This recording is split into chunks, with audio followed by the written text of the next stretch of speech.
Mr. Stewart. Grab his file.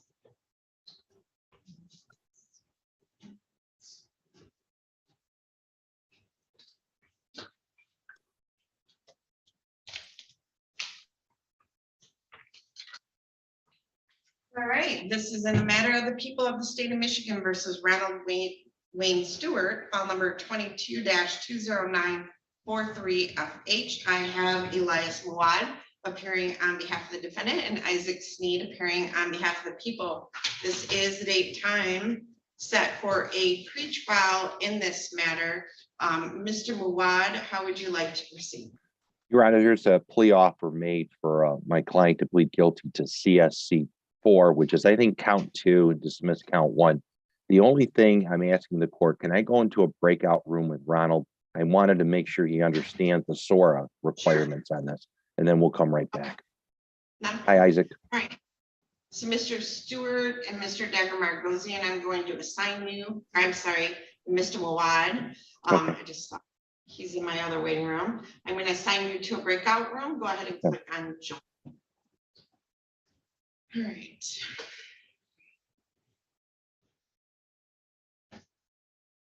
All right, Mr. Malaro, I'm sorry I don't have any of your people. Mr. Tatum just walked in, Judge. So once he gets back to my office, I think we can proceed. All right, let me know when you're ready on him. I don't know if you need a moment to speak with him.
All right, let me see if I can move NBOC back.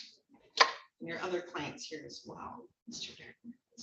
Okay, thanks, Judge.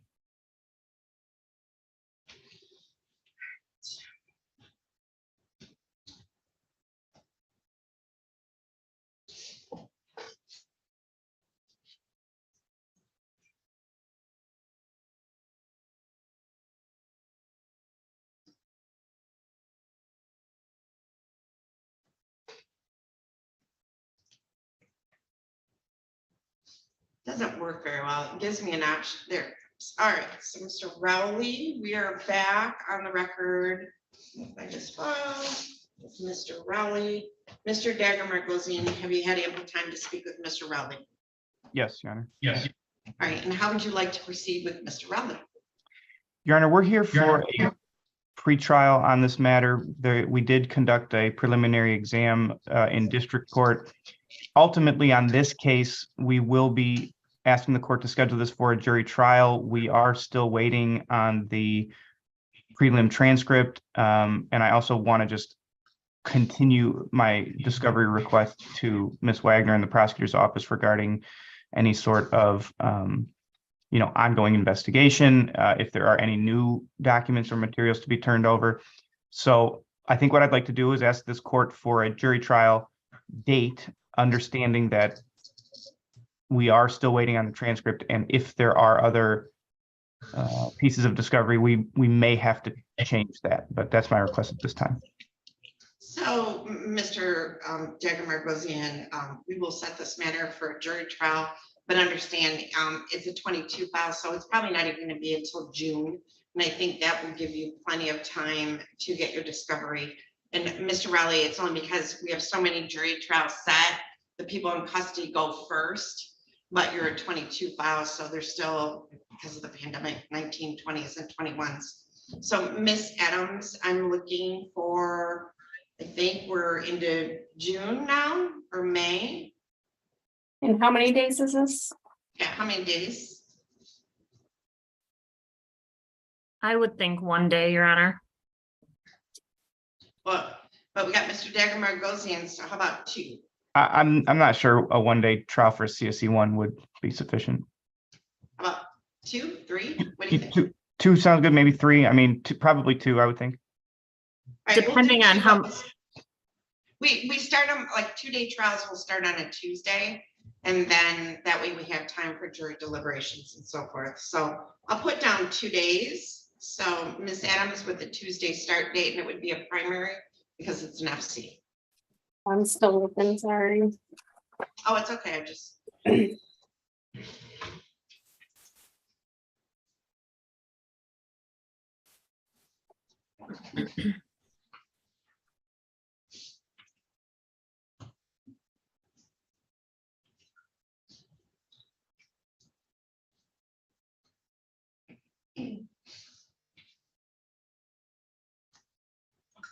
So Judge, on June 6th, you have a civil 4-day jury trial starting. Who is that? Dumeyer versus Ebner, Who are the attorneys?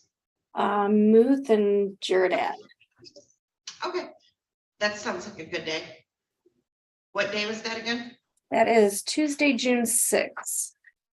Mr. Dagger Margosian and Ms. Wagner, are you available June 6th? Yes, Your Honor, thank you. Yes, Your Honor. All right, so June 6th, 2023 at 9 a.m. I'm gonna set a final pretrial for Ms. Adams. Can I set a final pretrial for May 24? Yes. So we'll do May 24, 2023 at 8:30 a.m. And I am also going to set that as a date for motion deadlines, motion and limines, jury instructions being due, and voir dire questions being due as well. Have any questions about procedures on those?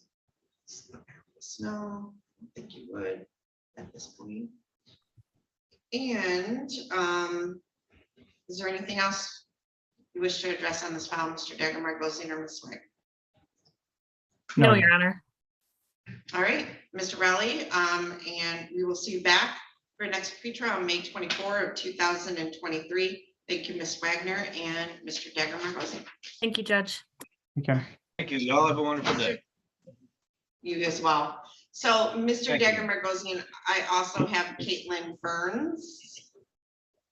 Is she yours? She is, and we're ready to proceed. Okay, so I have Mr. Mawad real quick, but then I'll go back to you, all right? Mhm. Mr. Mawad, let me close the breakout room and bring your client back. Is he going to plead today? Judge, here's what we're gonna do with permission with the court. He was not very much aware about the 25-year mandatory SORA. He needs to adjust his mind around that. And Okay, I'm just gonna ask for a small adjournment. And I'm not sure if we ever discussed with Phoebe, whether or not he's eligible for any HIDA. Isaac, I apologize.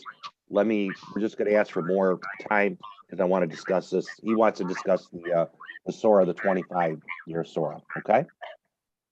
okay. So how far out would you like an adjournment? My next available is December 14 or December 28. Ronald, what do you want? Before Christmas or after Christmas? Before. December 14th, okay. All right, so we'll set this for pretrial on December 14 at 8:30 in the morning, and Mr. Mawad, you'll do the stip in order to Yep. adjourn? Yep, I'm writing it down right now. Judge, you don't have a Brandon Meadows on your file. I think that was Noli, I hope. Well, we don't have a judge knowing, so Did I call you Judge Noe? I thought you said in front of No, Judge. no, Noe. Noli Pros. I was wondering if you show Brandon Meadows on your, on your docket, because it I should have do been not. Noli. Okay, you're I do perfect. not show Brandon Meadows. Isaac, I'll be in touch with Phoebe on it, and then we'll go from there, okay? Go All back. right, thank you, Mr. Stewart, you're all set. What was All right, that date, Mr. Judge? Dick, I'm sorry. 7/14 at 8:30. Thank you. Sorry to interrupt. All right, no, not a problem. All right, Mr. Dagmar goes in, let me take care of Burns, and then I know you need to get down to the other court. So in the matter of the people of the state of Michigan versus Caitlin Marie Burns, file number 22-21057FH, I have Michael Dagmar appearing on behalf of Ms. Burns, and I have Isaac Sneed appearing on behalf of the people. Ms. Burns is appearing via Zoom. Mr. Dagmar, how do you wish to proceed today? Your Honor, Mr. Sneed and I have reached a resolution on this case. We waived the preliminary exam in anticipation of entering the plea in front of Your Honor. The plea deal is, and Mr. Sneed can correct me if I'm wrong, but the plea deal is that Ms. Burns will be pleading to attempted child abuse second with a sentencing agreement for no upfront jail, as well as a delayed sentence under 771.1. And that's the totality of the plea. I will say Okay. that I will say that I'd be asking for it to be no contest based on discussions that I've had with Ms. Burns as far as making the factual, putting the facts on record. Okay, hold on.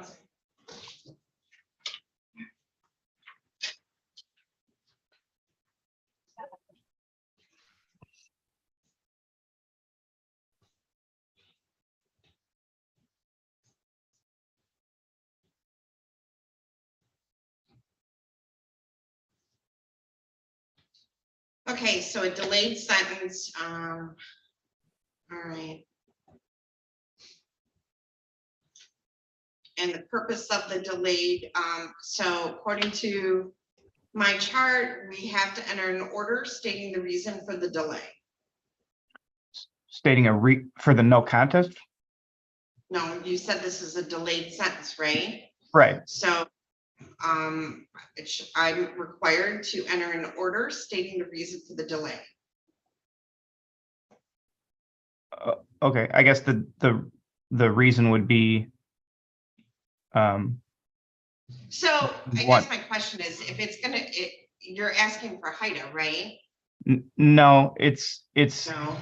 just it's under this the delayed 771.1, so it still will be a conviction up until the point of the end of the year. And at that Okay. point, So, Mr. Dagmar goes in and Mr. Sneed, let me pop you into a breakout room with, Miss Adams, and then I am gonna go back.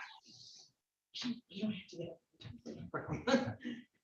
So I'm gonna assign, Miss Adams. I'm gonna assign Miss Adams, Mr. Dagmar and, let me see. Let's go back here. Hold on. It's not cooperating.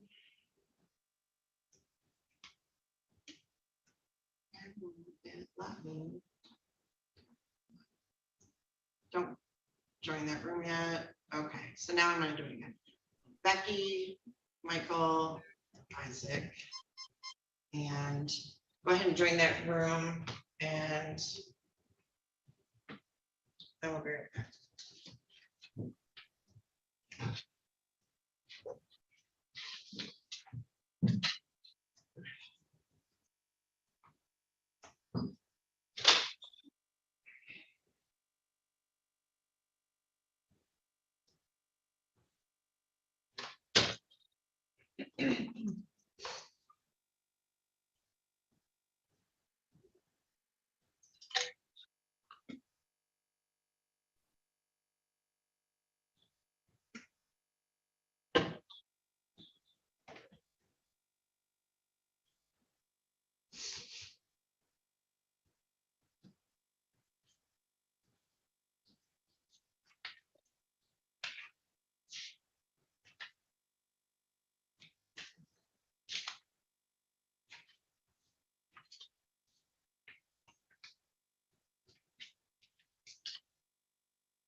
No, no, Jeff. He's, I don't know. no, Jeff's with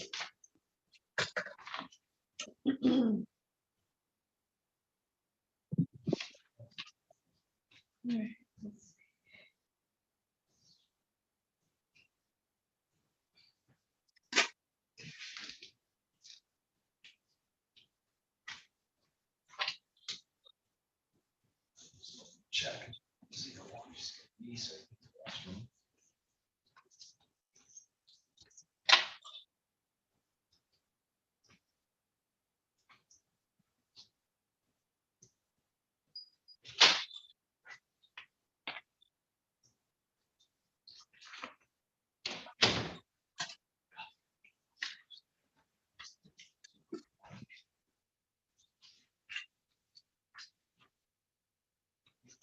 She comes in, tell her to the restroom, so she will have help.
Okay, I found page 2 now, Isaac. Hi, Mr. Rakes, we'll be with you in a minute, all right?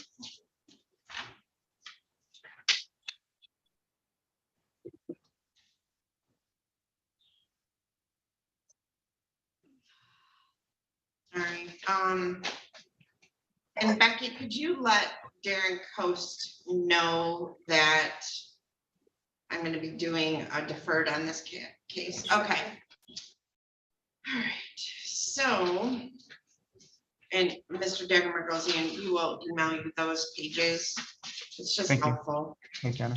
All right, so, what are these?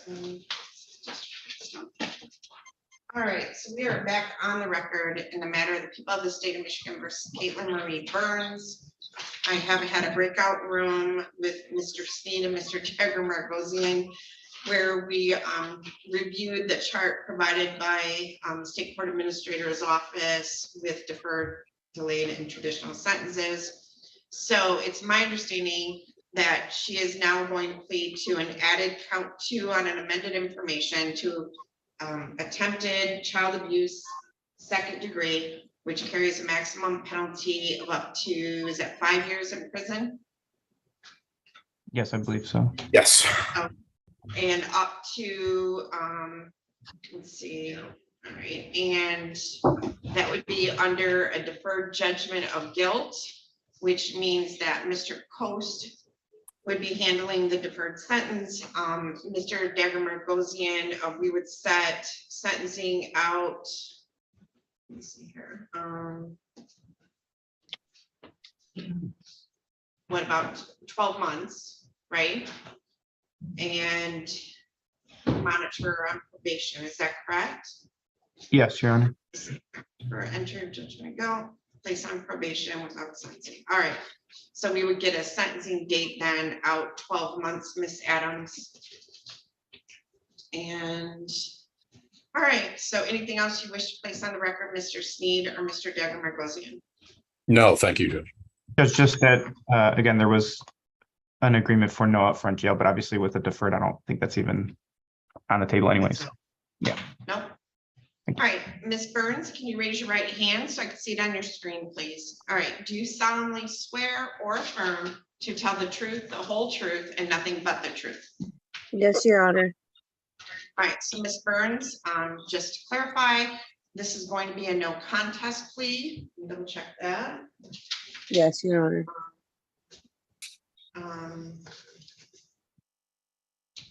And that's allowed.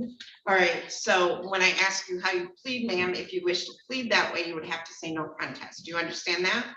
Yes, Your Honor.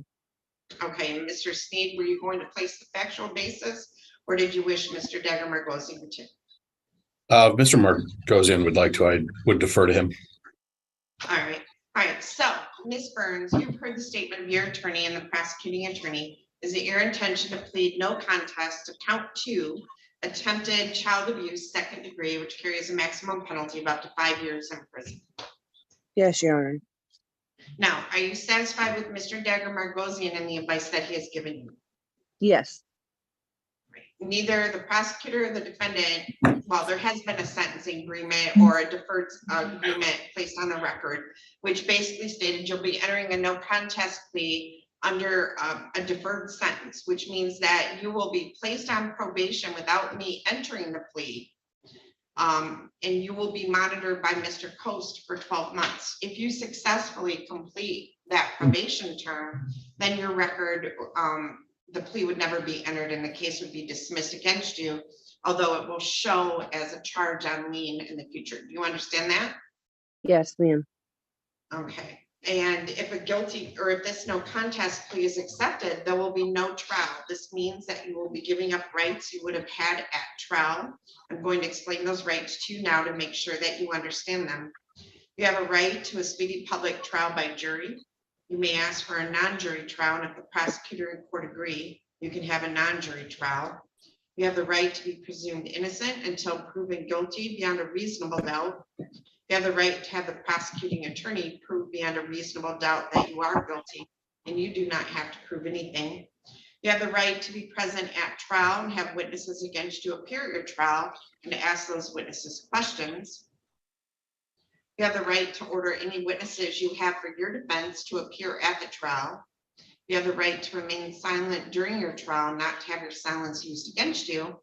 However, you also have the right to testify at your trial if you want to testify. Do you understand that if your plea is accepted, you may be giving up the right to appeal issues that would otherwise be appealable if you were convicted at trial? Do you understand that? Yes, ma'am. Do you understand that any appeal from the conviction and sentence pursuant to the plea will be by application for leave to appeal and not by right? Do you understand that? Yes, Your Honor. Do you understand that if you are not a citizen of the United States of America, a conviction of a crime may result in deportation, exclusion from admission to the United States of America, or denial of naturalization?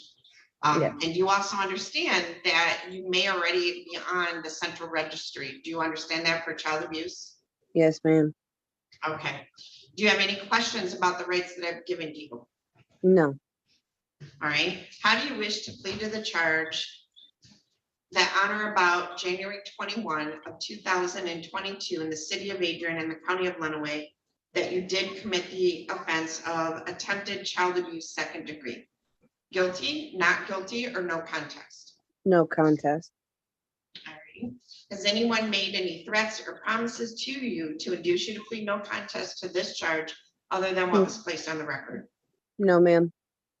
Do you understand that if I accept this plea, you will be giving up any and all claims that your plea is given as a result of promises or threats that were not disclosed to the court on the record during this hearing, or that it was not your own choice to enter the plea? Do you understand that? Yes. Is the prosecutor or defense counsel aware of any promises or threats or inducements other than the plea bargain to induce the defendant to plead no contest? No. No, Your Honor. No, Your Honor. Okay, I'm sorry. Has Miss Burns, has your attorney promised you any particular sentence or estimated what your sentence will be other than what was placed on the record? No, ma'am. Okay, do you understand that if you do not successfully complete that 12 months of deferred probation, your plea will then be accepted and you, and I don't know if you have a right to withdraw it, but your plea would be accepted and the conviction will remain on your record. Do you understand that? Yes, ma'am. Okay, and it's your own choice to plead no contest? Yes. All right, Mr. Dagger Margosian, can you please place the factual basis on the record? Your Honor, the factual basis for the plea would be on January 21st of this year in the city of Adrian, county of Lenawee. Miss Burns, there was a CPS referral for an 11-day-old baby with the initials AM, who was born on January 9th, 2022. That baby had a fractured clavicle. Through investigation, it was ultimately deemed that the injury did not occur through birth or some other sort of innocent reason. Obviously the Miss Burns and the father, Zach Myers, were the custodial caretakers of the baby. Obviously, a fractured clavicle would qualify as a serious physical harm. And again, based on the no contest plea, there was no innocent explanation. And so that's the summary of the facts for the plea. Mr. Sneed, anything to add? I just state that it was in fact Miss Burns who caused serious physical harm to the minor child by picking the child up in a manner that caused injury to the left clavicle. Right, so based upon the facts placed on the record and from the information contained in the police report as stated by both Mr. Dagger Markosian and added to by Mr. Sneed, the court finds beyond a reasonable doubt that on January 21 of 2022 in the city of Adrian in the county of Lenawee, that Miss Burns did commit the act of attempted child abuse second degree by causing serious physical harm by picking the child up in a manner that caused injury to the left clavicle, and therefore did commit the offense of attempted child abuse second degree. And the court accepts the no contest plea. Has the court complied with MCR 6.302 B, C, and D? Mr. Sneed? Yes, the people are satisfied, Judge. Thank you. And Mr. Dagger Markosian? Satisfied, Your Honor. All right, Miss Adams, do you have a date for me? November 9th, 2023 at 8:15.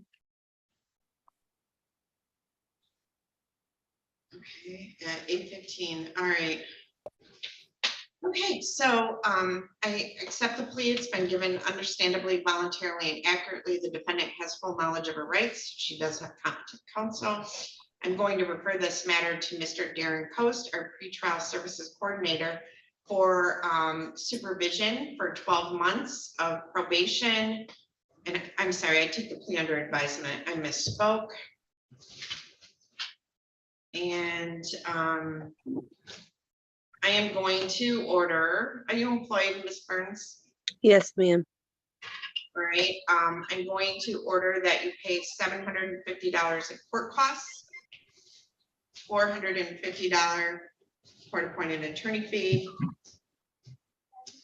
Let's see, $135 crime victim. Yeah. It's $135 now, hold on. $130 crime victim rights fee. What? I have a question. Well, sure. I'm also currently on a tether. Is there a way we could talk about getting that off my ankle? Are you on tether as a term of probation on my file? No, I'm on probate. I don't know why I have a tether on my ankle, to be honest with you. Well, then if you don't know, I can't really explain it to you, Mr. Dagger It's- Margosian. Is it not It's for the Hold on. Aurora case. Well, then I have no authority over the Aurora in another place? Like Aurora, where? No, Your Honor. Okay, so Aurora is the name of the child involved in this case. If it's a bond condition, I mean, we certainly could address it now, but I wonder if Okay, that's reflected yes. in the court's file. All right, It's let a me finish bond what I was doing condition. first. So Ms. Burns, listen to me. $750 in court costs, $450 in attorney fee. There's gonna be $130 crime victim rights fee, $68 in state costs, a $60 DNA fee, Okay. and there's no restitution, and I'm gonna assess a $30 per month supervision fee. All right, so Ms. Burns, I'm gonna put you in a breakout room shortly with Mr. Coast, and he's gonna give you instructions on what you need to do. He's Okay. also gonna set up a monthly payment by dividing those costs by 12. And you're Okay. gonna be required to make that monthly payment. Do you understand that? Yes, ma'am. And during this term of probation, you will obey and comply all of the requirements required of you by Mr. Coast. Do you understand that? Yes, ma'am. Okay, so now I'm gonna look. And ma'am, did you go to APD and get your fingerprints taken? I'm, is it possible I can meet them at the jail? I'm right down the street, because I live right down the street from Ma'am, them. my question was, did you get fingerprinted by the Adrian? Oh, Police yes, Department? yes, ma'am, yes, I did. Okay, all right, so let me see what her bond is. Let me see. Mr. Coast, do you know if she's on tether on this one? Judge, I don't have any record of it. I'm wondering if this originated down in district court and it was never filtered up. Yeah, I'm on a tether for this.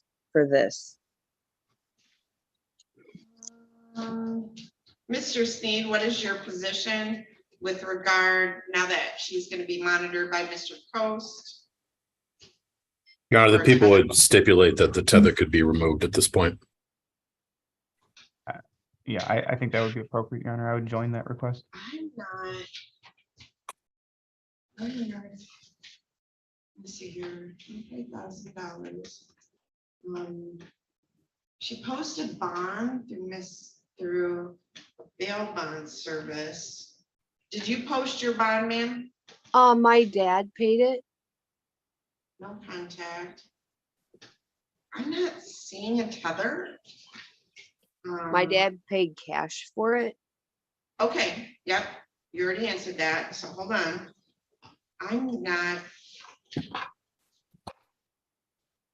Like seriously, Mr. Dagmar Rosian, hold on. No, I Can I go understand, page- Judge. I know it. I mean, there Um, is, Judge, just for the record, there is a second case in district court, but it's for a contributing delinquency of a minor. It's a fairly low charge. I would be surprised if there was a tether on that one. So, all right, so here's what we'll do. I don't see any paperwork in my file that says you're on a tether. But Mr. Coast will be able to look at it. If it's through this file, we will of course allow you, grant your request to remove the tether. But Mr. Coast, I don't have anything in my file that shows a requirement Yeah, of a Judge, tether. I don't have anything either. I do. I can bring the paperwork, and I have it on my ankle. Okay, so I understand that, but it may have been ordered in district court. So, obviously, we'll look into that, and if Mr. Post can find that, we can have it removed. Maybe it's through your bonding agency, I don't know. So, ma'am, your sentencing will be November 9th of 2023 at 8:15 in the morning. I'm gonna put you in a breakout room with Mr. Post. Ms. Burns, understand that one failure to do something can impact this. Do you understand that? Yes, ma'am. So Mr. Coast, I'm gonna assign you and Ms. Burns to a breakout room. Did we not do a PSI on these? I don't know. Yeah, Mr. Coast will do that. Oh, he has to And do so it? when you meet, I'm sorry? He has to do it? Well, yeah, and so when you meet with them, be truthful about your background, and the events that occurred, all right? Okay, All right, now I'm gonna ask you to join the breakout room with Mr. Coast. okay.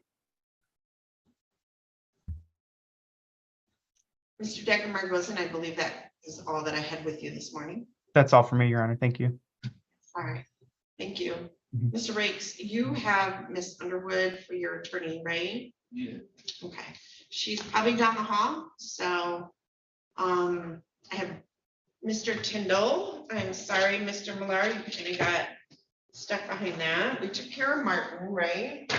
All right, or no, you have Mr. Tatum, I'm sorry. All right, so in the matter of people of the state of Michigan versus Jane Lynn Jamal Tatum, file number 21-20615FH. I have Salvatore Malaro appearing on behalf of Mr. Tatum, and I need a prosecutor, so. Judge, this is Doug Hartung's case, and I think he's coming over from Judge Olsaver's because of the terms of the plea. So I'll move on to the next one. Yes. So I have Dawn Johnson. Dawn Johnson, can you turn on your video, please? I'm gonna send you a request.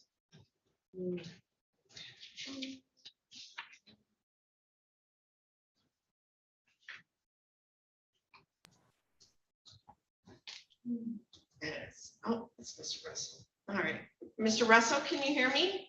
Yes, Your Honor. All right, Mr. Russell, your attorney is Matthew Murphy. So I do not have Mr. Murphy right now, but hopefully I will have him shortly.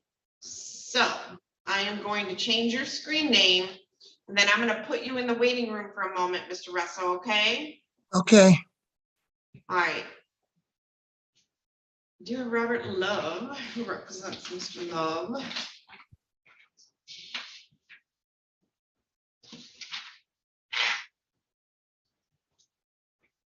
All right. So, we're gonna take about a 3-minute recess. For my staff. Your Honor, if I may, What? I have a Donald Allman. He's in jail. I think we would be ready to plead him once I cover the terms of Okay. his plea agreement. All right, I'll have Becky call the jail. All right, thanks.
Morning, how are you? All right.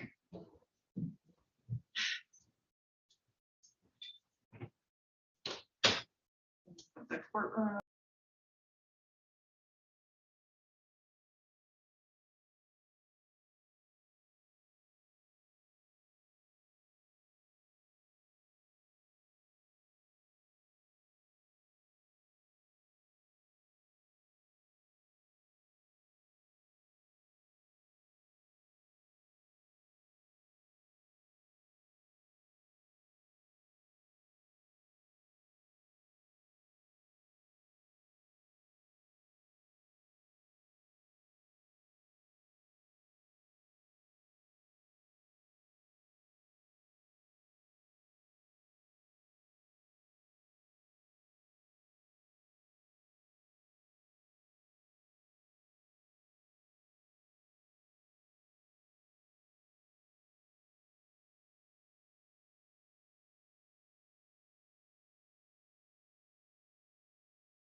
It hasn't said it. Take it. Mr. Daly. Mr. Malaro, I do have Mr. Hartung.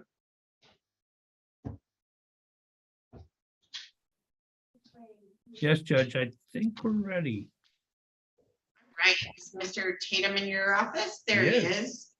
All right, so this is in the matter of the people of the state of Michigan versus Jalen Jamal Tatum. File number 21-20615FH. I have Salvatore Malaro appearing on behalf of Mr. Tatum, and I have Douglas Hartung appearing on behalf of the people. This is a date and time set for a pretrial conference in this matter. Mr. Malaro, how do you wish to proceed? So, Your Honor, I think, and I hope I get it all right, Mr. Tatum's gonna plead to an amended information, which is going to be assault with intent to commit CSC in the second degree under 750.520 G2. That is an E-grid 5-year felony. Hold on a second, you're like going really fast. With Sorry. intent to commit, assault with intent to commit, what? CSC second. CSC in the second degree. All right, and the max penalty on that? There's a 5-year felony. Is an Yeah. E-grid. It does carry, it's an adult that the assault committed on. So he would be required, as I read the requirements, to register as a sex offender once per year for 15 years under tier 1. I don't know if he's HIDA eligible, but if he is, we would be asking the court to consider that. I think that is our agreement, Your Honor. All right, Mr. Hartung. Well, for the record, we would be opposing HIDA in this particular case. And the other part of the plea bargain would require Mr. Tatum to admit that sexual penetration actually did occur as part of this assault. Yeah, that is correct. All right, so you're going to amend the information to add account 2. Assault with intent.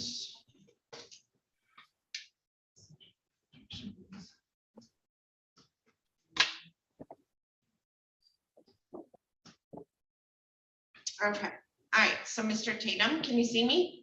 Yes, ma'am. Can you raise your right hand for me, please? Do you solemnly swear or affirm to tell the truth, the whole truth, and nothing but the truth?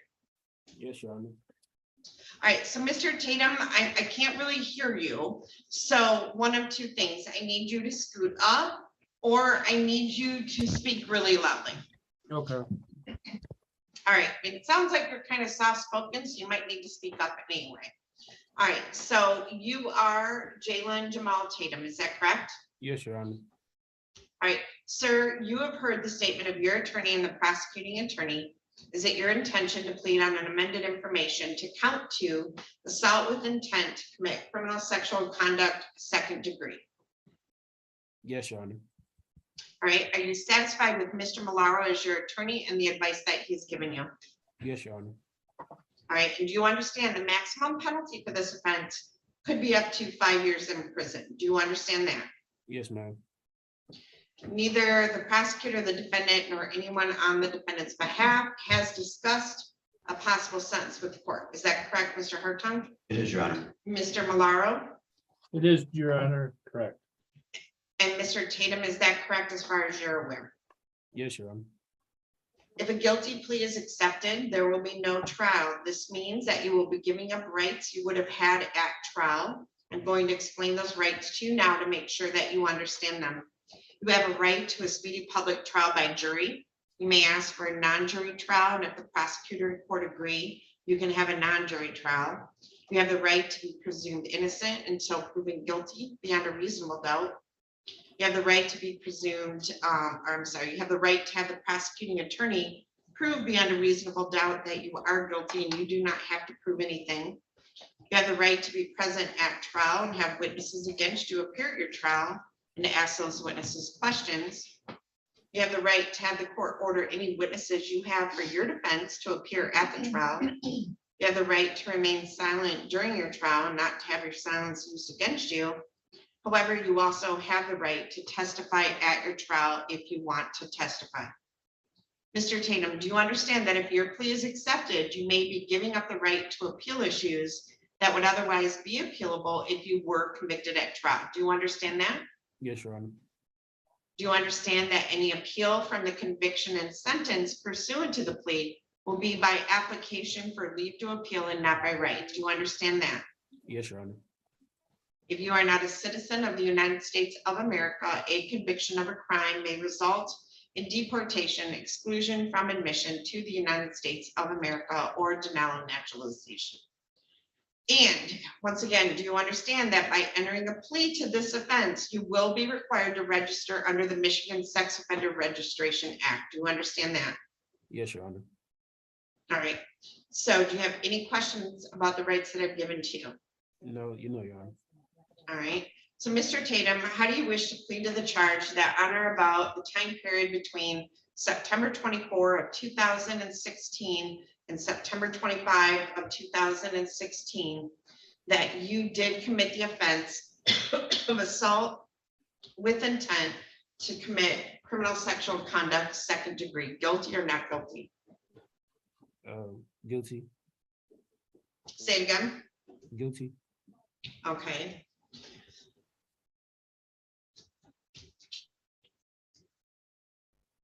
All right. Has anyone made any threats or promises to you to induce you to plead guilty to this charge? No, ma'am. No, Your Honor.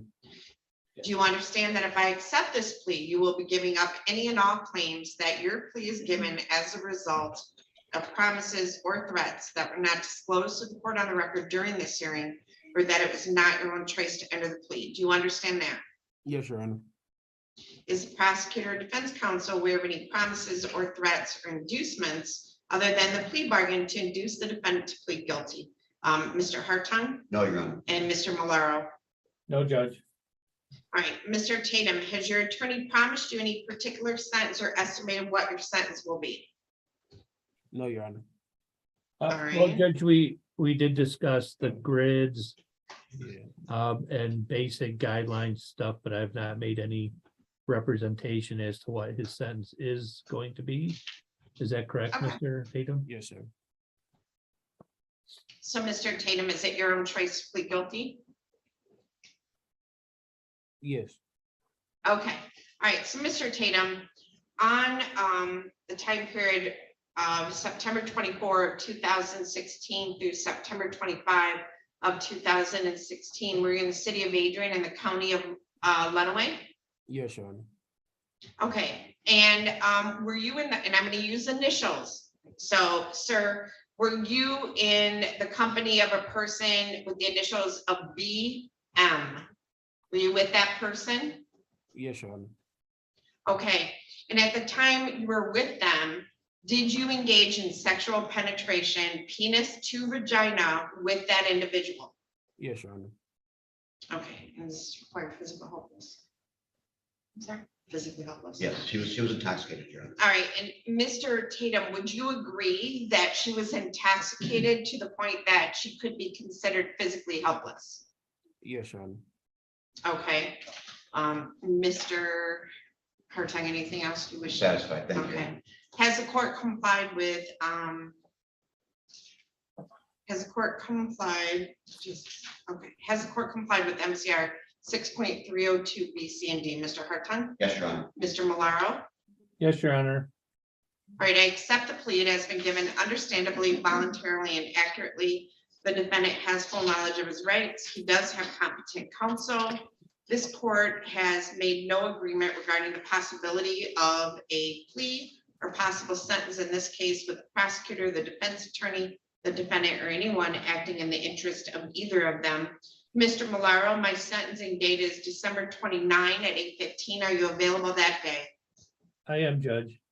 Your Honor, I'm not opposed to this being pushed out after the first of the year. All right, Ms. Adams, could I get a sentencing date after the first of the year, please? Okay. Before you sing it, I do want to tell you something. January 6th at 8:15. Right, so January 6th.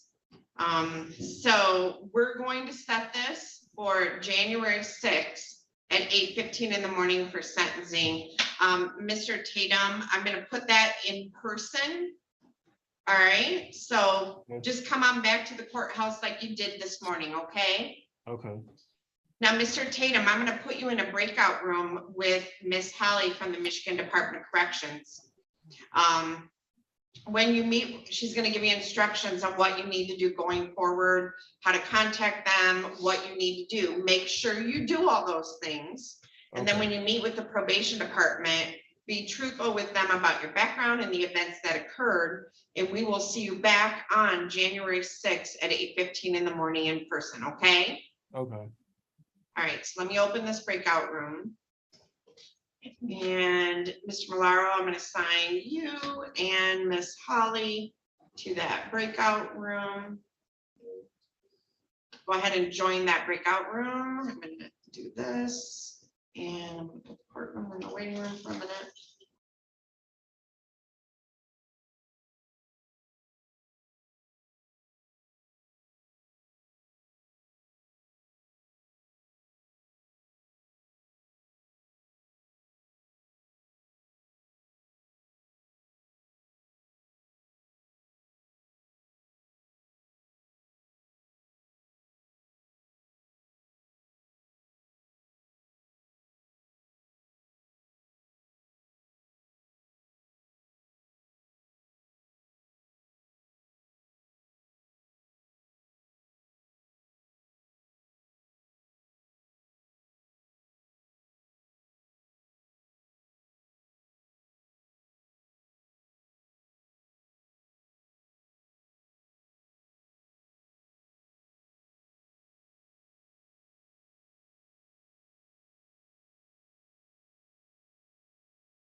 All right, so Mr. Glazier represents Mr. Love. I'm gonna go Oh, find Ren. hold on a second. I don't have time. Back on. Is she down at the other end? Yes, she's down there, Judge Olsev's jury. All right, I'll be right back.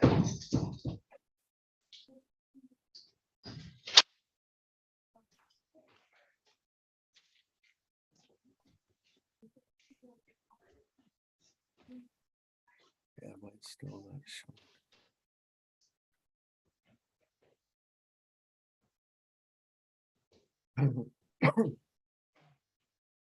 Hey, my thing's goofy. Yeah, my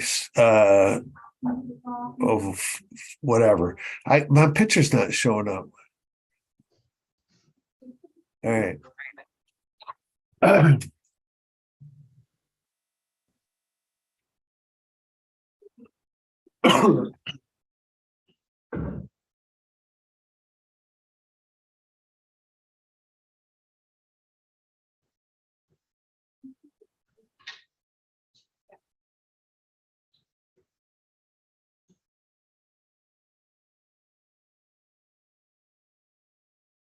Yeah. I don't know what's going on. It did it yesterday. I never worked with my doctor. Disappointment. John, you're not muted. We can hear you, just so you know. All right, it's Sarah. I'm gonna mute him. It's where we go left.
It's not your fault, it's my firewall.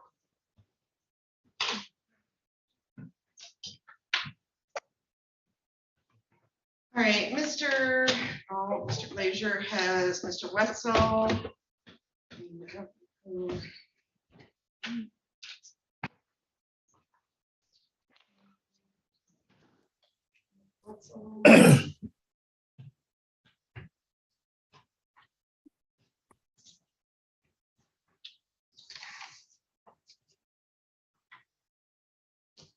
All right, Mr. Glazier, who's your prosecutor on Wetzel? Mr. Sneed. Well, good, I got Mr. Sneed. So this is in the matter of the people of the state of Michigan versus Matthew Mark Wetzel, file number 22-20850FH. I have John Glazier appearing on behalf of Mr. Wetzel. I have Isaac Sneed appearing on behalf of the people. This is about the fourth pretrial. So Mr. Glazier, how would you like to proceed with Mr. Wetzel? Your Honor, I'm almost 100% confident that we'll resolve this, but another problem came up today regarding a retirement account. And I need to speak with Mr. Sneed and probably eventually with Jackie. So we'd ask to adjourn it one more time, and I think we'll get it resolved. I was hoping, I got another one that's going in Judge Allsavers on December 7th, and I was hoping maybe I could get that date. Yep. I can do December 7th. All right, so we'll set this for another pretrial on 12/7. at 8:30 in the morning via Zoom. Yeah, so, Mr. Glazier, to do the step in order to adjourn. Yes, I will, Your Honor. All right, so we'll see you back on that day. Thank you, Mr. All Wetzel. Mr. Sneed, I'm gonna call you right now. Okay. Okay, all right, thanks. Thank you, Your Honor. Sam, do you have anybody else in your waiting room by any chance, Mr. Malaro? I think the rest of them are in jail, Your Honor. We got Renner, Alman, and Burgess. So Ms. Adams, we're Burgess, ready. I think Burgess is a nollie, but we have to deal with her contempt, I think. Yep. So, Ms. Adams, we can take any of them. Okay.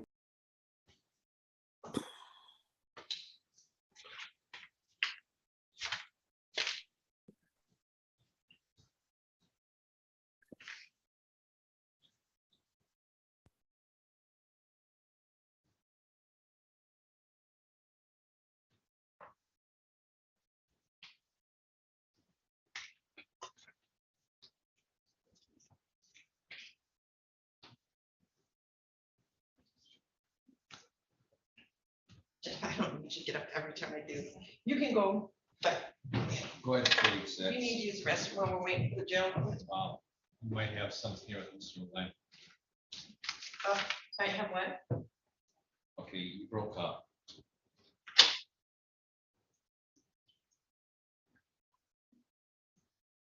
Okay, the judge just stepped out. I'll let her know.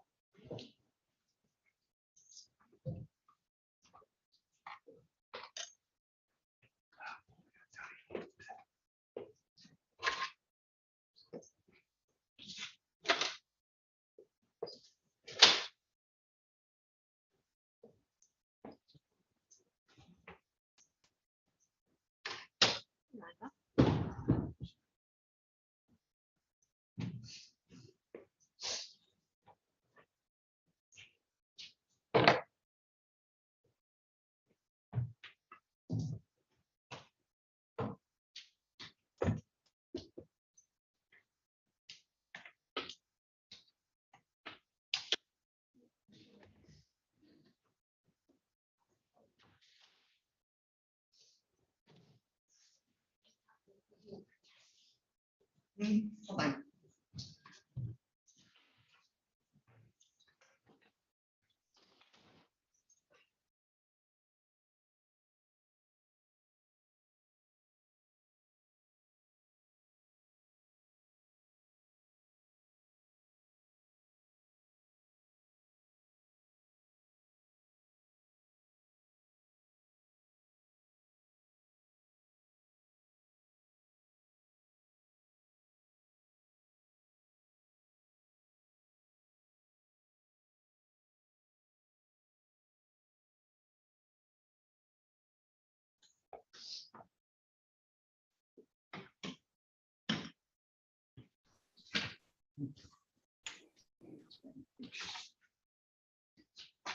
All right, Ms. Brenner, how are you today?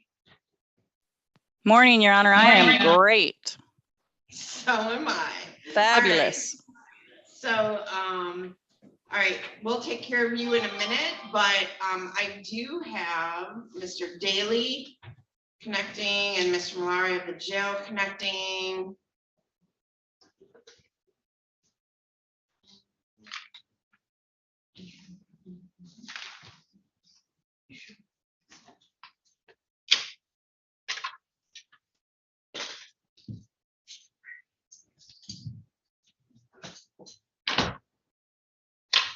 All right, I'll grab one thing real quick, so I'll be right back.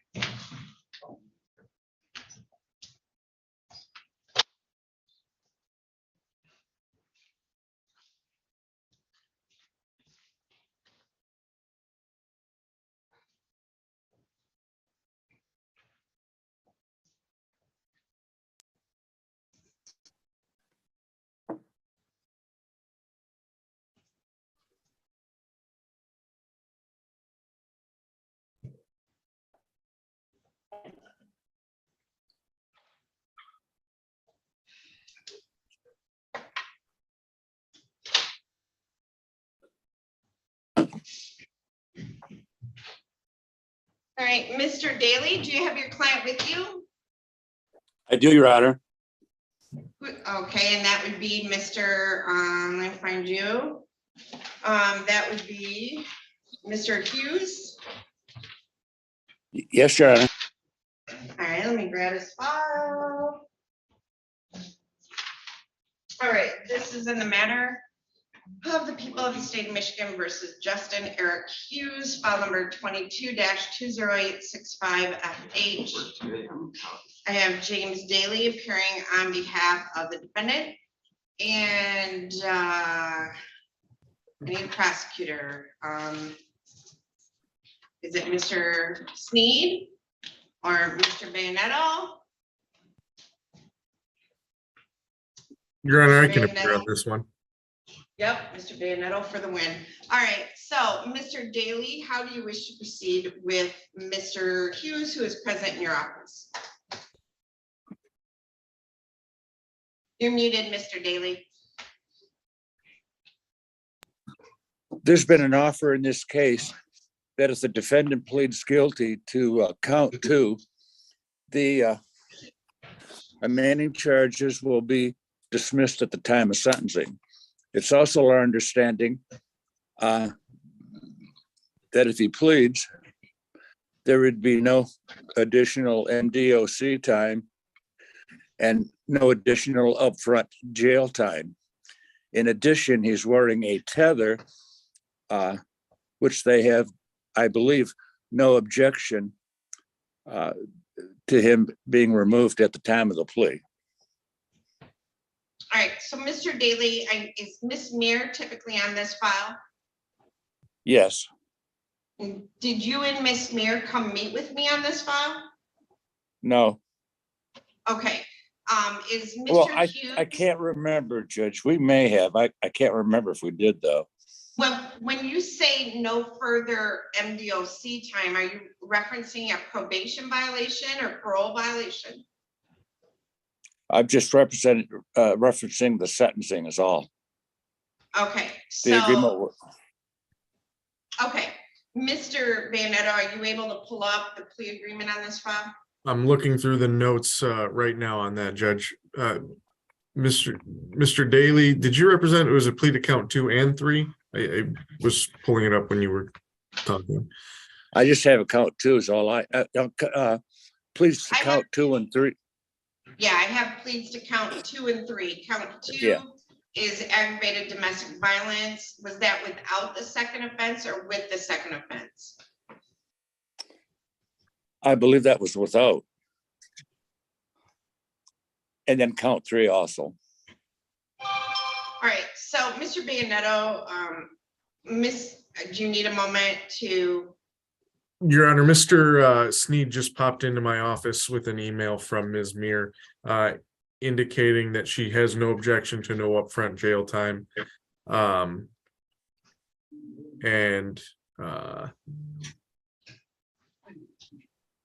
So is it the aggravated domestic 1-year misdemeanor or? Yes, Your Honor, the aggravated domestic as well as the MDOP. But the MDOP is a 5-year felon. It's correct, Your Honor, yes. Okay. And the habitual offender notice would be dismissed as well. The only modification I would include as to what Mr. Daly said is that Ms. Meir is asking that the tether remain on at least until sentencing, but would again just leave that at the discretion of Your Honor. Your Honor, we would like to address the issue of Well, you can address the tether.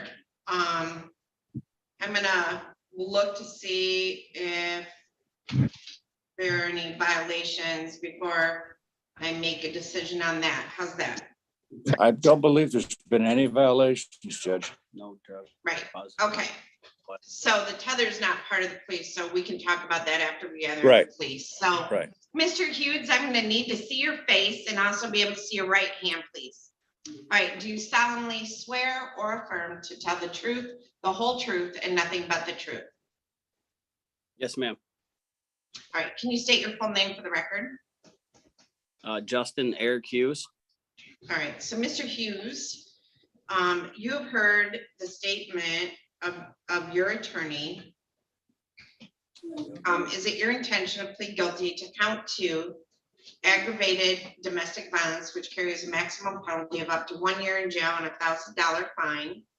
And count 3, malicious destruction of personal property, $1,000 or more, but less than 20,000, which carries a maximum penalty of up to 5 years in prison and or a $10,000 fine, or 3 times the amount of destruction or injury, which is ever is greater. Is it your intention to plead guilty to those 2 counts? Yes, ma'am. Okay. Are you satisfied with Mr. Daly and the advice that he has given you?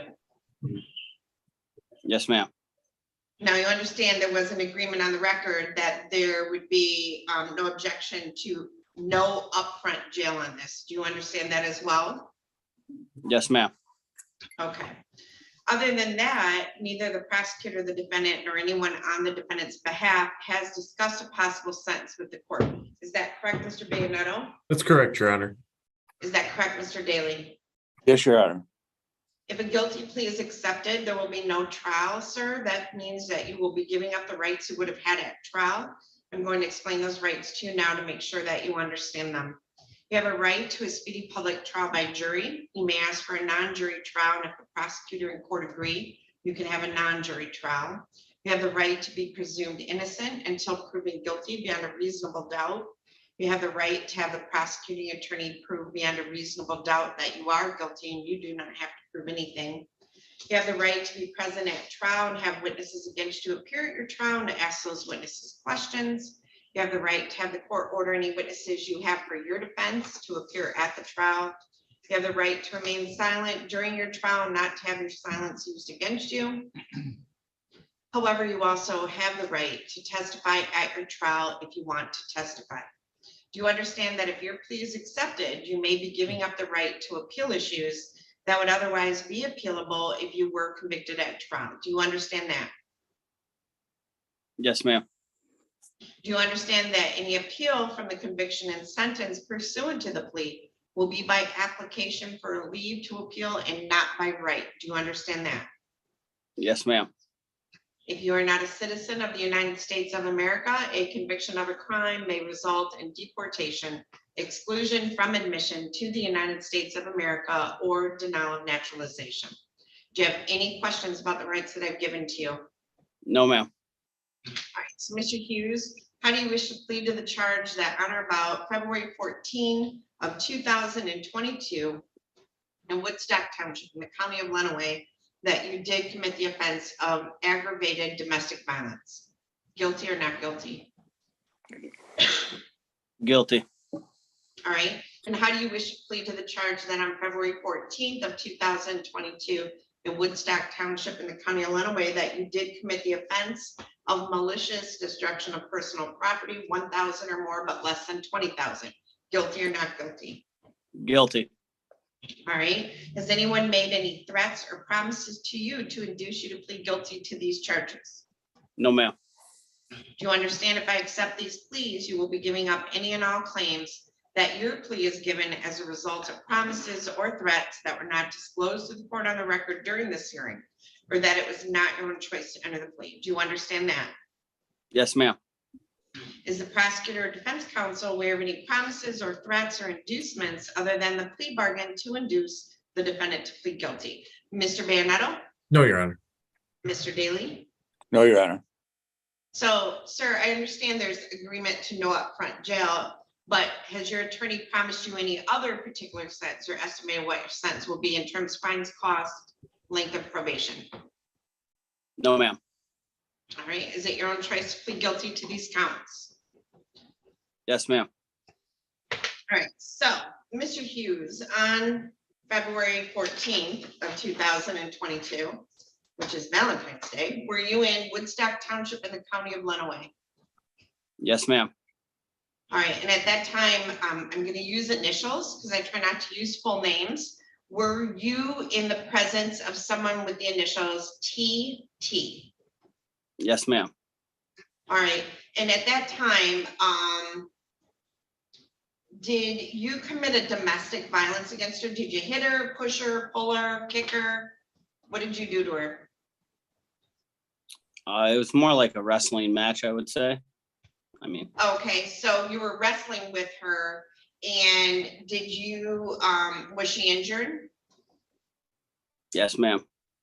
Okay, and what was her injury, sir? I don't know the full disclosure on that because I was But- arrested and Okay, but you reviewed the police report, is that correct? yes, ma'am. And in there it listed that she was injured and went to the hospital or the doctors? Yes. Yes, Okay, and you would agree that injury was inflicted by you, yes, ma'am. but you had no intention to kill her or commit great bodily harm, is that correct? Correct. And you didn't have her permission to hurt her? Correct. Are you satisfied on that one, Mr. Bayonetto? I am, Your Honor.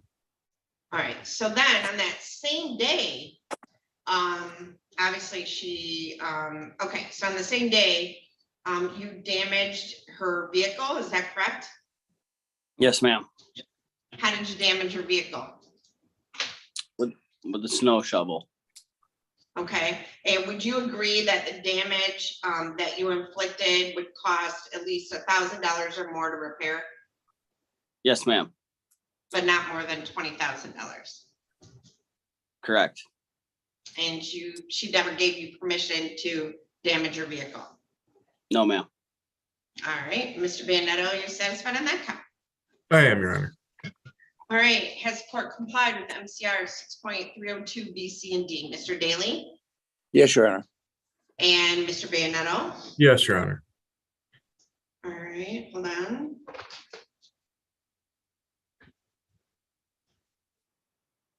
All right.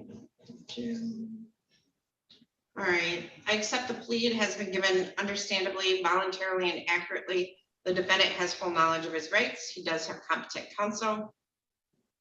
This court has made no agreement regarding the possibility of a plea or possible sentence in this case with the prosecutor, the defense attorney, the defendant, or anyone acting in the interest of either of them. I'm going to refer this matter to the probation department for a pre-sentence investigation.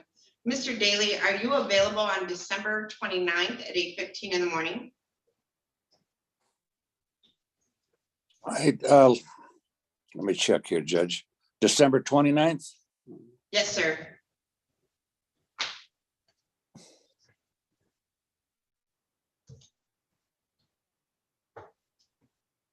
You should be. I think I'm the only judge like within 5 counties working that day.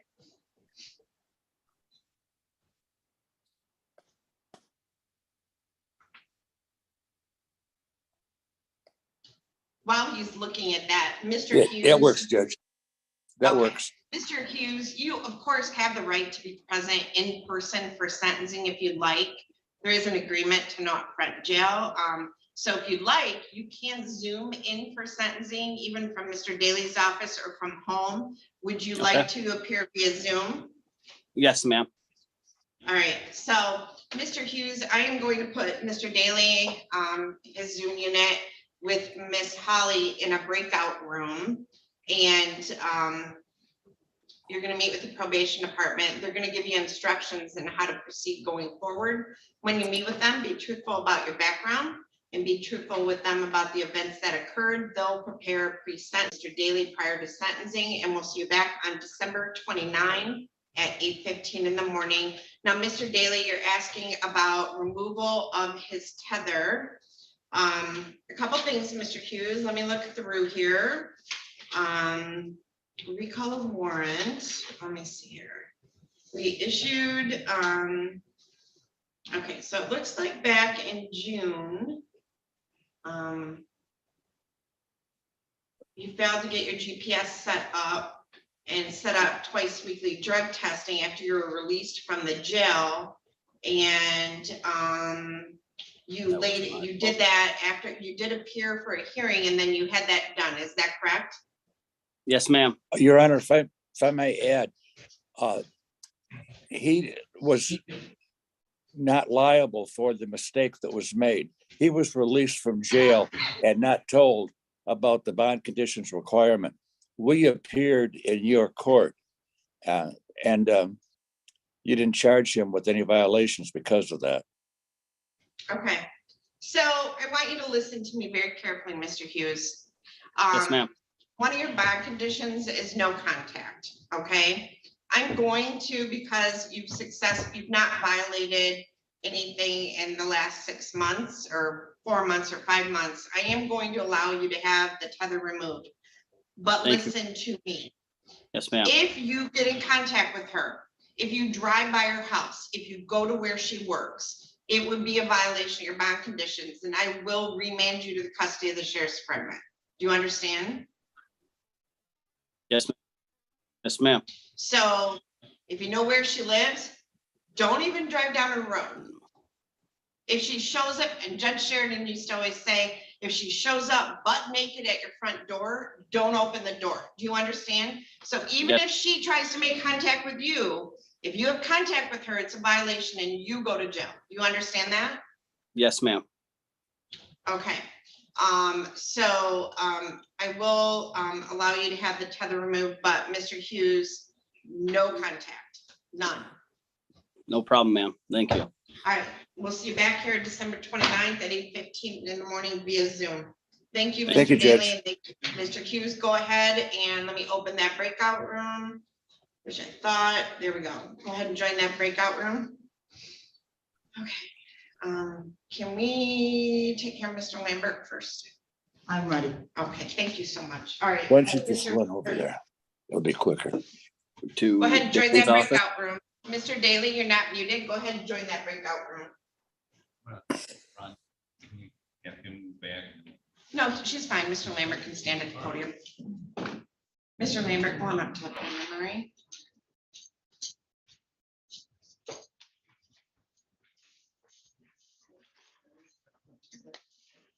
All right, so this is in the matter of the state of Michigan versus Randall Allen Lambert.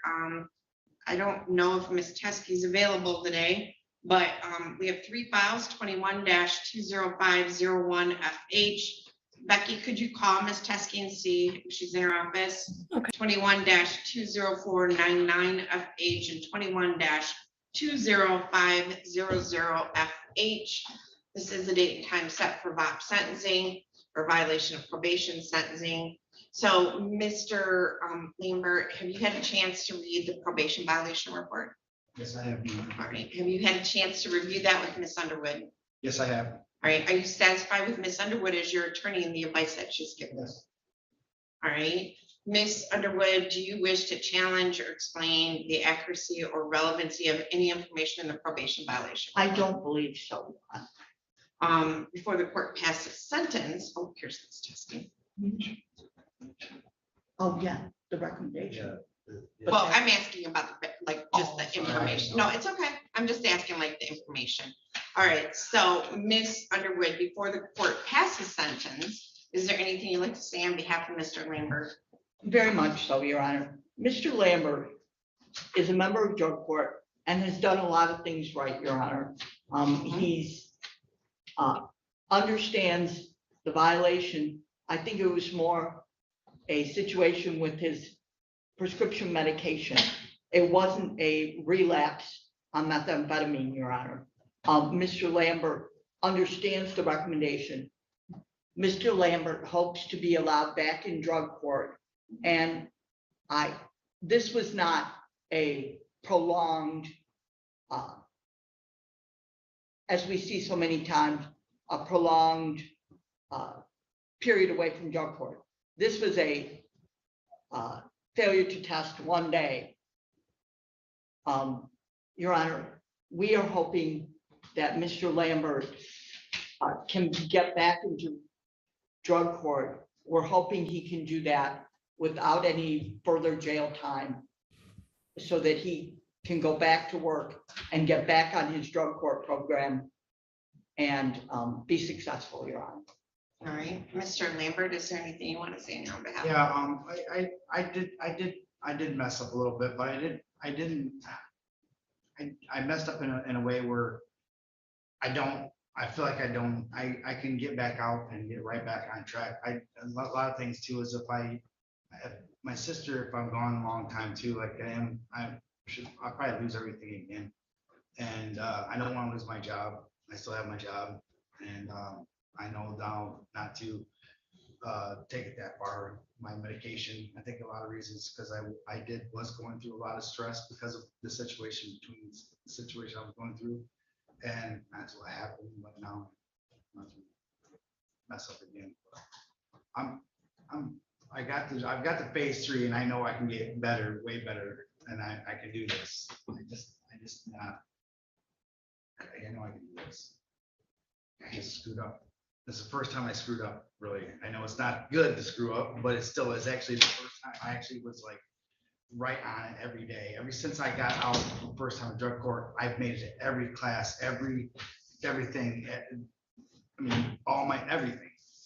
And I missed one thing, unless it was unless it was a canceled meeting, that was it.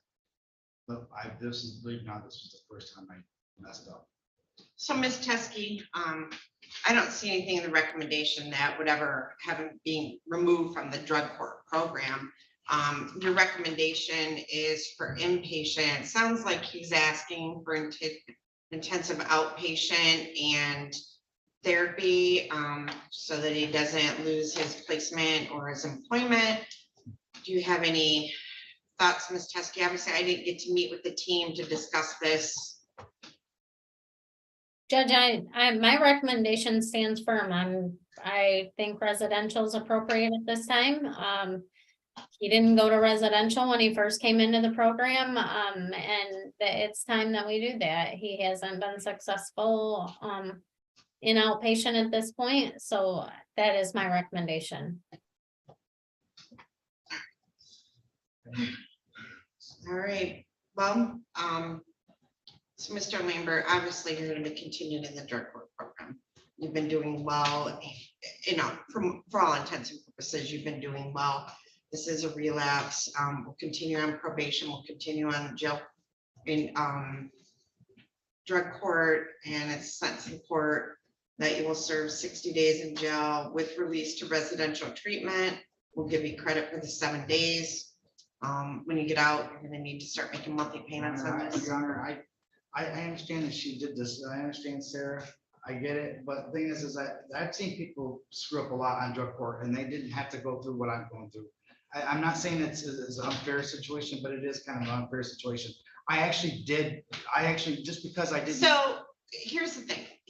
Do we have drug court tomorrow, Ms. Teskey? No. Okay. I mean, I was doing good. I mean, Well, hold on a second. Hold on. And I understand why Ms. Teskey's making the recommendation. The only other thing I could say is that we could adjourn this and I could meet with the drug court team the next time we meet and have a discussion about it. Judge, if we adjourn, I mean, we don't have drug court. You're gone next week when we were supposed to have drug court, and so that we don't have the next drug court that we have, I think is. All right. So Ms. Teskey, can you come across the hall to my jury room? Sure. Okay.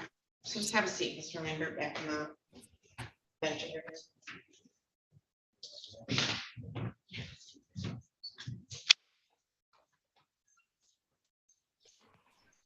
Rhonda, are we all set on Mr. Love? I haven't talked to him. Is he there? I don't know if he's in the Zoom. I don't see him on there yet. Unless he's in the waiting room. Okay.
all right, Mr. Lambert, you can go back up there.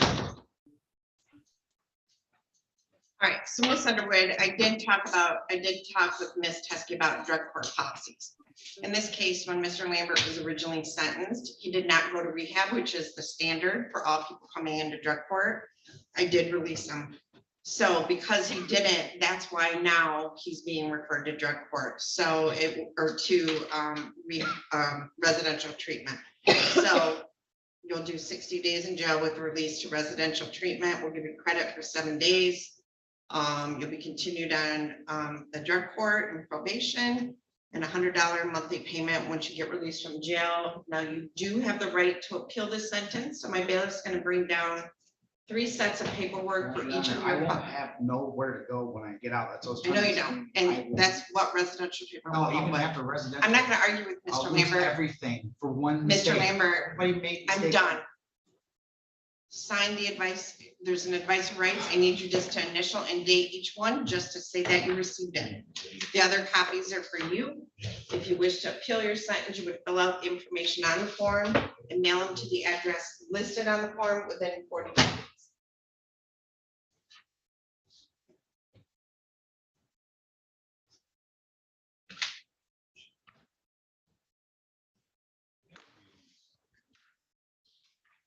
The record should reflect you signing the advice of rights, notice of right to appellate review.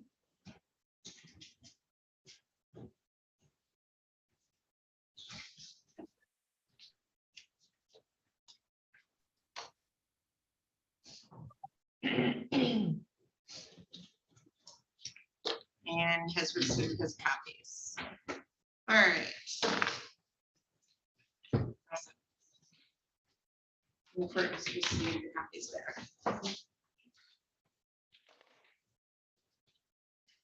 All right, in the matter of the state of Michigan versus Devin Dean Rakes, file number 21-20570FH and 21-20656FH. This is the date and time set for sentencing. Is it sentencing?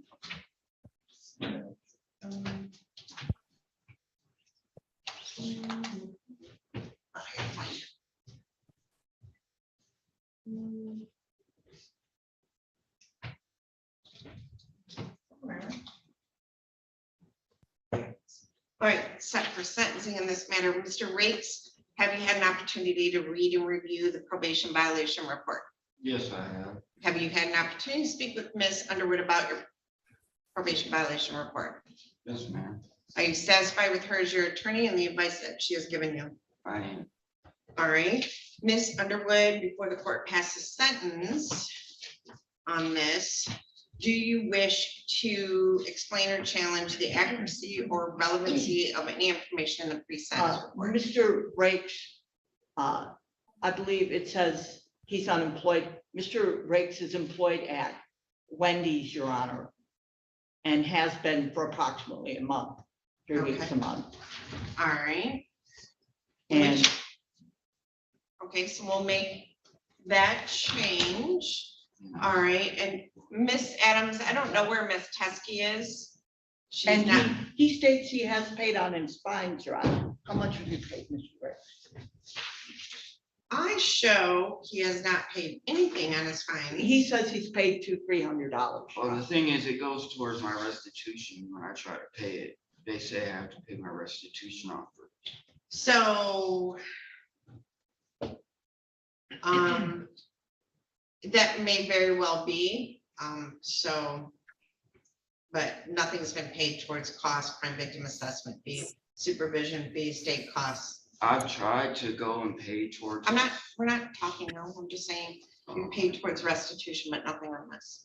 Okay, so Ms. Underwood, before the court passes sentence, is there anything you'd like to say on behalf of Mr. Rakes? Your Honor, I believe this was a wake-up call for Mr. Rakes. He understands that in order to complete probation, he needs to do what the probation officer says. He needs to keep employed. He needs to improve his attitude and do these things. Mr. Rakes is employed now. I think the last thing we want to do is send him to jail and give him an excuse not to be employed. What I would hope that the court would consider doing is suspending the jail sentence in this matter and allowing Mr. Rakes to continue on to probation, keep his job, and complete successfully, Your Honor. Thank you. Ms. Teskey, Yes, Judge. have you received verification of employment with Wendy's yet from Mr. Rates? I did receive that. Excellent. Okay. All right, Mr. Rakes, anything you want to say on your own behalf? Yeah, I just want to say, you know, it says in my report that I'm extremely disrespectful and things. I mean, for 2 weeks there, I was disrespectful. I'm not gonna lie about that. No disrespect to Sarah, but it says I quit my job because I was tired of it in the very beginning. You know, I'm pretty sure that I'm not trying to make anybody mad when I say this, but I did my research and I'm pretty sure that in phase 1 that I'm not required to even have a job, but I did have a job and I didn't quit because I was tired of it. I quit because my college started and I was working until I started in college. And when I very first started probation, she told me that I either had to have a full-time job or be in school full-time. And so I chose the school route, and then she got upset with me for not having a job. And then that's when I got upset with her because I was getting up frustrated because she was telling me, oh, you have to have a job even though you're in school. And I was trying to tell her, look, I'm in school. You said that it was either full-time school or a job. And then maybe she didn't say that. She said she didn't say that, but that's when we kind of butted heads, and that's when I was disrespectful. So I saw this TikTok one time. I actually follow this guy on TikTok because he's a felon, but he writes about the struggles of addiction and becoming a better person and overcoming his issues. And it was just talking about how he's like, yeah, this girl says she owns me, but she doesn't own me. The state of Michigan owns me. So you, my friend, are on probation. So you got to do what I say. You got to do what Ms. Teskey says. So you sound like my 16-year-old sometimes when you just spoke right now. So when I went to college, I had to eat. So I worked at the Andersons, the store that used to be in Toledo. And then I was a bartender at night as well to pay my bills so I could go to school. So I'm pretty sure you don't get to go to school full-time and not work at all. No. So even if you're going to school full-time, you got to get a part-time job. So what are your grades? How you doing in school? I got A's and B's. Okay, and you're providing that paperwork to Ms. Teskey? She hasn't asked for it, but I can. Okay, I'd like to see that because I want you to go to school or go to trade school or whatever to improve your life, but you still got to pay your bills. So who is paying for your food and laundry detergent and sweatpants? I mean, I am now. I was using my college loans for that for a minute, but I am now. I actually, I just got my own house. So how are you gonna pay for that? You can't. Well, I'm working out. I plan to keep the job if I can. If I don't go to jail, I plan to keep the job. Well, I'm not gonna send you to jail though. But, you know, you basically, like, the easiest way to think of it is you're on probation with me, which means basically you're grounded. I know. And you're in drug court, right? Right. Which is a great program. It is. So having a crappy attitude with Miss Teskey really isn't gonna get you anywhere because she's not afraid of nobody, including me. So my advice to you is be polite, do what you're told to do, and just keep your head down and get through probation and move on with your life. Right. All right. So what I'm gonna do is I'm going to continue on probation, continue on drug court. I'm going to sentence you to 30 days in jail, but I'm gonna suspend it. So you're not gonna do it today. But if you quit your job, you're gonna do 30 days in jail unless you have another job. Do you understand? Like you can get a better job and quit your job, but you can't just quit your job and not have a job. So if you quit your job and you don't have another job or you get fired, do you understand you're gonna do 30 days in jail? Okay, and I'll give you credit for 1 day served. And now that you have a job, I'm gonna order that you make, how long does he have left on probation? Let's see, you were originally sentenced in April. So you've got 2 years or 3 years of probation. So you're gonna need to make, how much is your restitution on this? Well, see, all the, Miss Teskey, I don't show restitution. I owe restitution from 10 years ago and they're making me pay off. Hold on, is that on another case? Yeah, I meant. Ms. Teskey? Yes, Judge. So he owes restitution on something else, like 10 years ago, he wasn't even an adult 10 years ago, was he? Well, he owes it on a past case and the clerk's office always pays on the oldest case first. If you don't pay off your cases before you're discharged from probation, the next time you get put on probation, you have to start paying those. Yeah, but how's he supposed to pay what he's ordered to pay on this if he can't afford to pay both? That doesn't, I mean, I understand restitution being owed, but, all right, now you do have the right to appeal the sentence. So my bailiff's gonna bring down to you your notice of right to appellate review on each file, and the jail time is on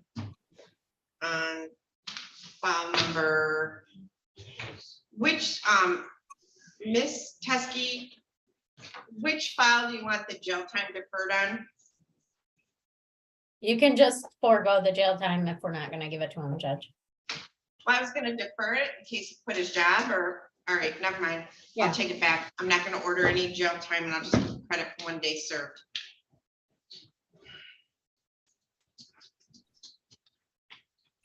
All right, so no jail, Mr. Rakes at all. Do you want him to come over and talk to you, Ms. Teskey, or what are your instructions for Mr. Rakes? No, he can report to me next Tuesday morning. Okay, so Mr. Rakes, I've received back the notice of right to appellate review. Obviously, if you wish to appeal your sentence, you would fill out the information on those forms and mail them to the address listed on the form within 42 days.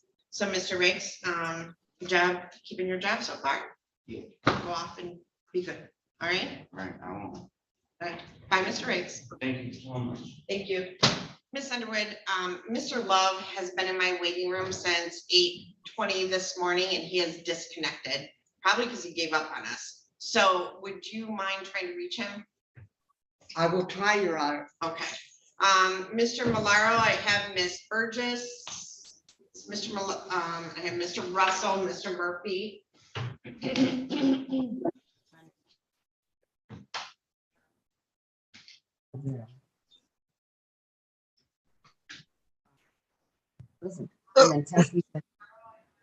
I have Ms. Burgess, I have Mr. Russell. Russell's file. All right, so Mr. Russell was here first. So this is in the matter of the people of the state of Michigan versus Bryce Devine Russell, file number 20-19989FH, 20-20090FH, 22-20871FH. This is the date and time set for a pretrial conference in this matter. I have Matthew Murphy appearing on behalf of Mr. Russell, and I have Alexander Banetto appearing on behalf of the people. As I said, this is the date and time set for pretrial. Mr. Murphy, how do you wish to proceed with Mr. Russell? Your Honor, I think at this time, these cases are fairly old. I think we have to set a jury trial on this matter.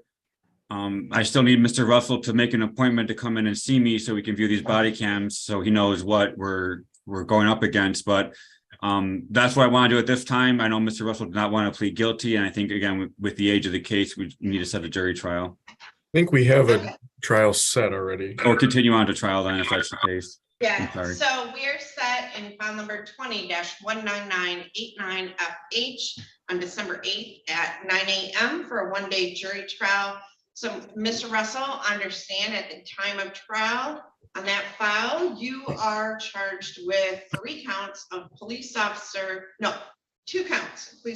assaulting, resisting and obstructing, and 1 count of license suspended, which is a 93-day misdemeanor. Understand that if the day of trial you are convicted of any of these counts, you would be remanded to the custody of the sheriff's department and you have a habitual offender fourth offense notice. So on these files, you would be looking at a maximum penalty if convicted of 15 years in prison. Do you understand that? Yes, Your Honor. Now, and Mr. Russell, on the remaining files, we have the same thing on file number 20-20090. And then on file number 22-20871, FH, you're charged with absconding or forfeiting bond. Those would also have maximum penalties of 15 years in prison, and they would all stack. Do you understand that, Mr. Russell? I was charged with absconding. Yes, is that, yeah. See, Yes. I was under. So I was under. Mr. Russell, those are your 3 files. So you need to schedule that appointment with Mr. Murphy so he can prepare for trial. So Mr. Murphy, can we have a date and time that Mr. Russell can come to your office? So I'm gonna just set it right now. Can I come tomorrow? Maybe. Well, let's. No, we gotta not go tomorrow. When Mr. Murphy's available. So I'm gonna give you, Mr. Murphy's gonna look up a date and time he's available because he has lots of other clients, so. Yes, I understand.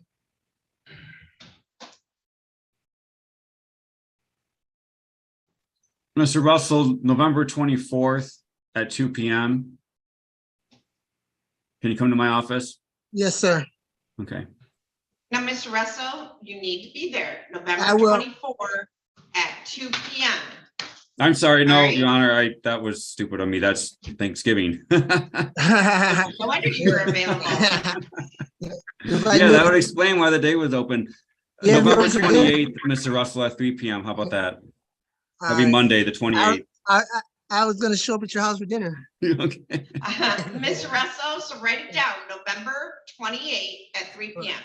Okay. You gonna write Thank that you. down? Yes, ma'am. November 28th at 3 p.m. All right.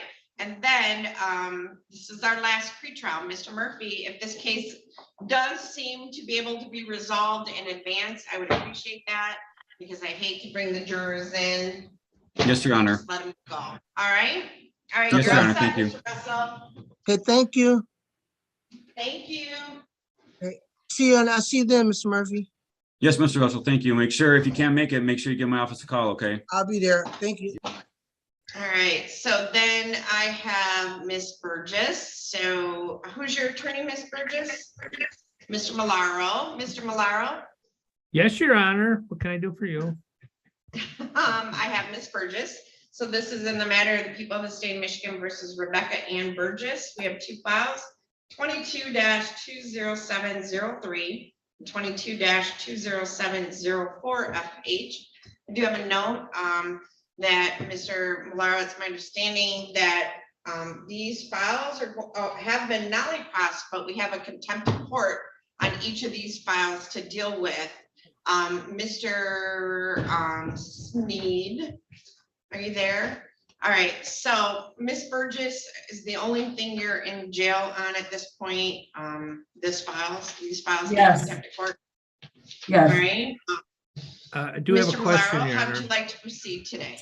Well, I would like to ask the prosecutor's office if they intend to file absconding charges. No, All right, then I would advise Miss Burgess to admit to the contempt so we can move forward. Miss Burgess, how long have you been in jail? Over 30 days. All right. Okay, Mr. Sneed, she has been in jail over 30 days, which is typically what I do for a contempt of court. The main files have been nully processed. Do you have any position on whether the court proceeds with the contempt of court or? no, I do not, Judge. Thank you. So I will dismiss the contempt of courts on both of these files, Mr. Malaro. Thank you, Your Honor. Good luck to you, Miss All right. Burgess. Thank you. Good luck, Miss Burgess. Thank you. Okay.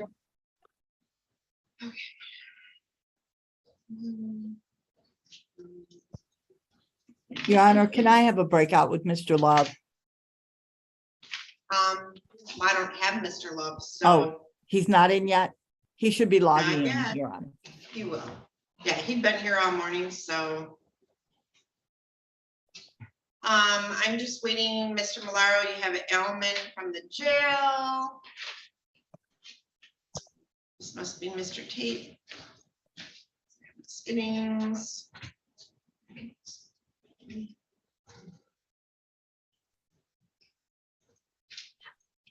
Miss Adams. Yes. Jamie Carden. I haven't seen Mr. Lyons. Let me see. Your Honor, can I do a breakout real quick to Mr. Sneed and see if Mr. Renner can be resolved? Sure, I have a 10:30 hearing, so Oh. while we're waiting for the jail, that's fine, but Late. I pretty much am done with all of you.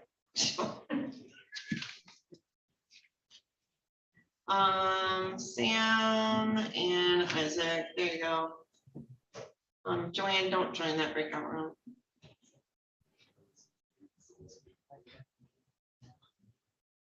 Okay.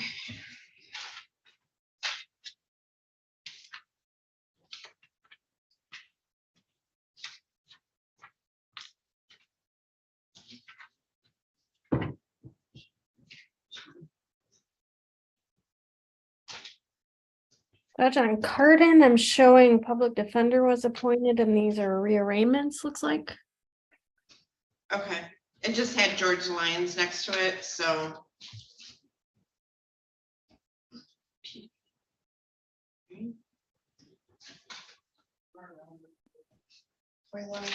Oh, Miss Underwood, are you there?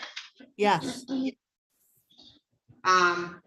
Okay, so I have Mr. Love, but Miss Underwood. In the matter of the people of the state of Michigan versus Isaac Santiago Cuellar, file number 19-19383FH. Looks like, is he in jail too? Is everybody in jail today? Miss Adams, can we verify whether he's in custody? All right, so Mr. Love, I do apologize. You were patient with us this morning. And I know that you were there all morning, so I do appreciate that. Let me grab your file. So, in the matter of people of the state of Michigan versus Robert Love Jr., also known as Robert Matthews, file number 20-19918FH. I have Sarah Brenner appearing on behalf of the Attorney General's office. And I have Rhonda Underwood appearing on behalf of Mr. Love. This is the date and time set for pretrial. Looks like Anna motion in limine, possibly still. Miss Underwood, how do you wish to proceed with Mr. Love? Did you say you need the breakout room? Yes, thank you, Your Honor. All right, so Mr. Love, I am going to assign you and Miss Underwood to a breakout room. So go ahead and click on join.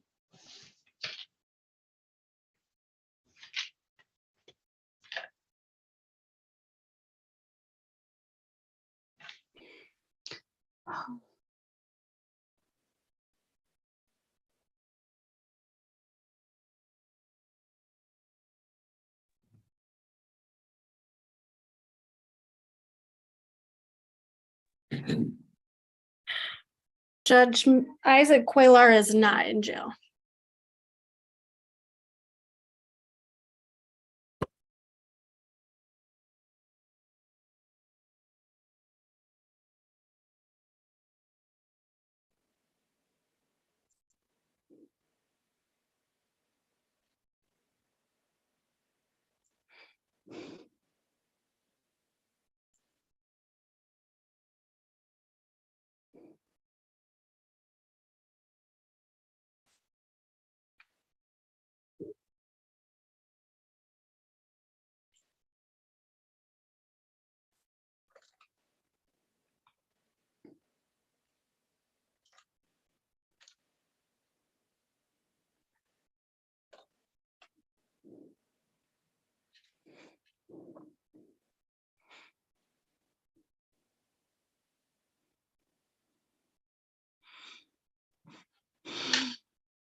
Miss Adams, we're gonna let Miss Adams or Miss Iddings.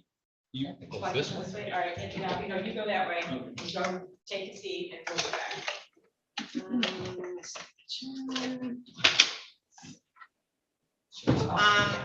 You know what, Miss Brenner, I'm sorry. Miss Underwood had cases everywhere today, and I know. if you want to switch to your phone and go. It's you can okay. do that. I won't be late. I'll just shorten my lunch. As long as I get a chance to eat, then the defendants will be happy because they don't want me showing up hangry. No, we don't want a hangry AG. So, all right, I'm gonna step off the bench for just a moment.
Hey, Mr. Renner.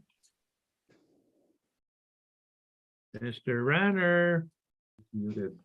Can you hear me? Hey, I just got a plea offer on all your cases. I'm gonna adjourn this for a quick pre-trial and I'll come over and talk to you about them, okay? I'm gonna try and get as quick a pre-trial date as I can. You're muted. I can't hear you. MF me.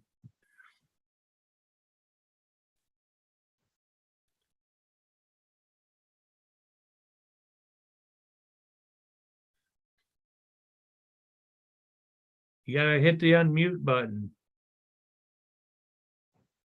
There we are. There you go. Hey, I just got the plea offer. I gotta look at it and I'll be over to talk to you about it. If it's something you wanna do, I can bring you in sooner than later, okay? All right. All right? I just gotta go through it, make sure it's something we can do. Okay. All right, so again, when the judge calls your case, well, that's what we're gonna do, okay? All right. All right, we're just waiting for Sue, so give me just a moment. Who is this from the jail? James Renner.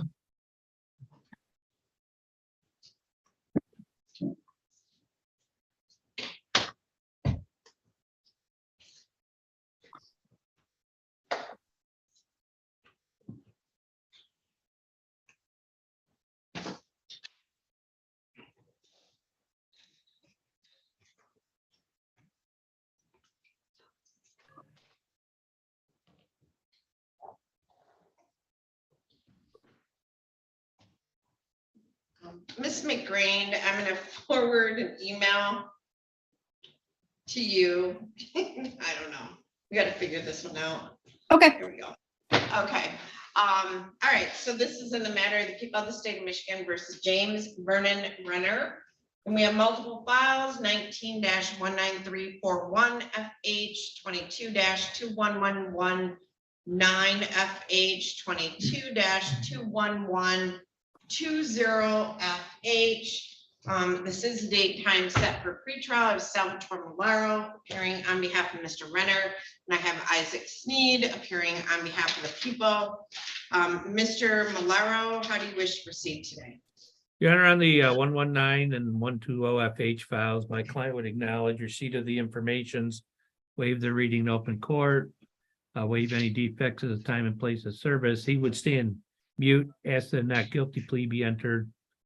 And Judge, I'm showing that he has a violation of probation. Yes, sir. Hearing on the 30th. I would ask. I have him down today for the probation Oh. violation. Well, I was gonna ask if we could adjourn these to the 30th so that I just got a plea offer from Mr. Sneed. I want to review it, then go talk to Mr. Renner, and if it's acceptable, I'll certainly ask the court to bring us in sooner than later. November 30, I can set this over to November 30. So I'll enter a plea of not guilty on behalf of Mr. Renner on the two files set for arraignment, 22-21119 FH, 21120 FH.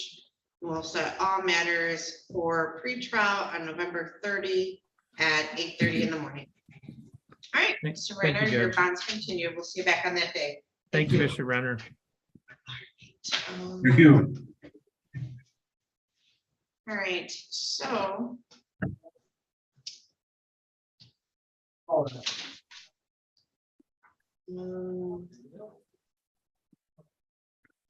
Sunderwood is still in the breakout room. So.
All right, great. I got Miss Underwood back.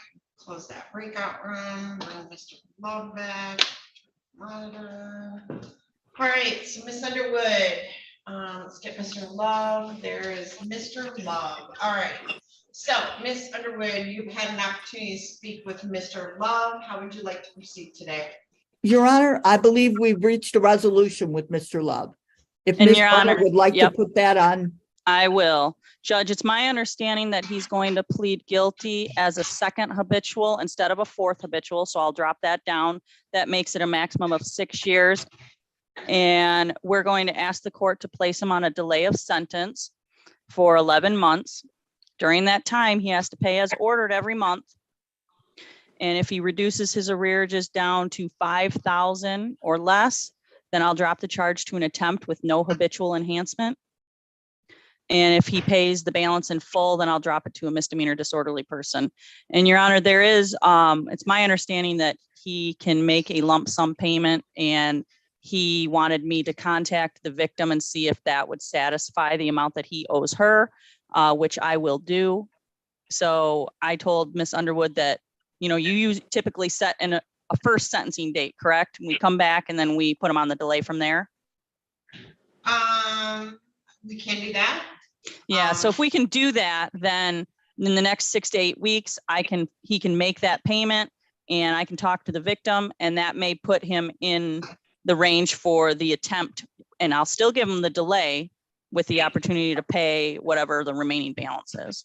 So could I set sentencing after the first of the year then? Yes.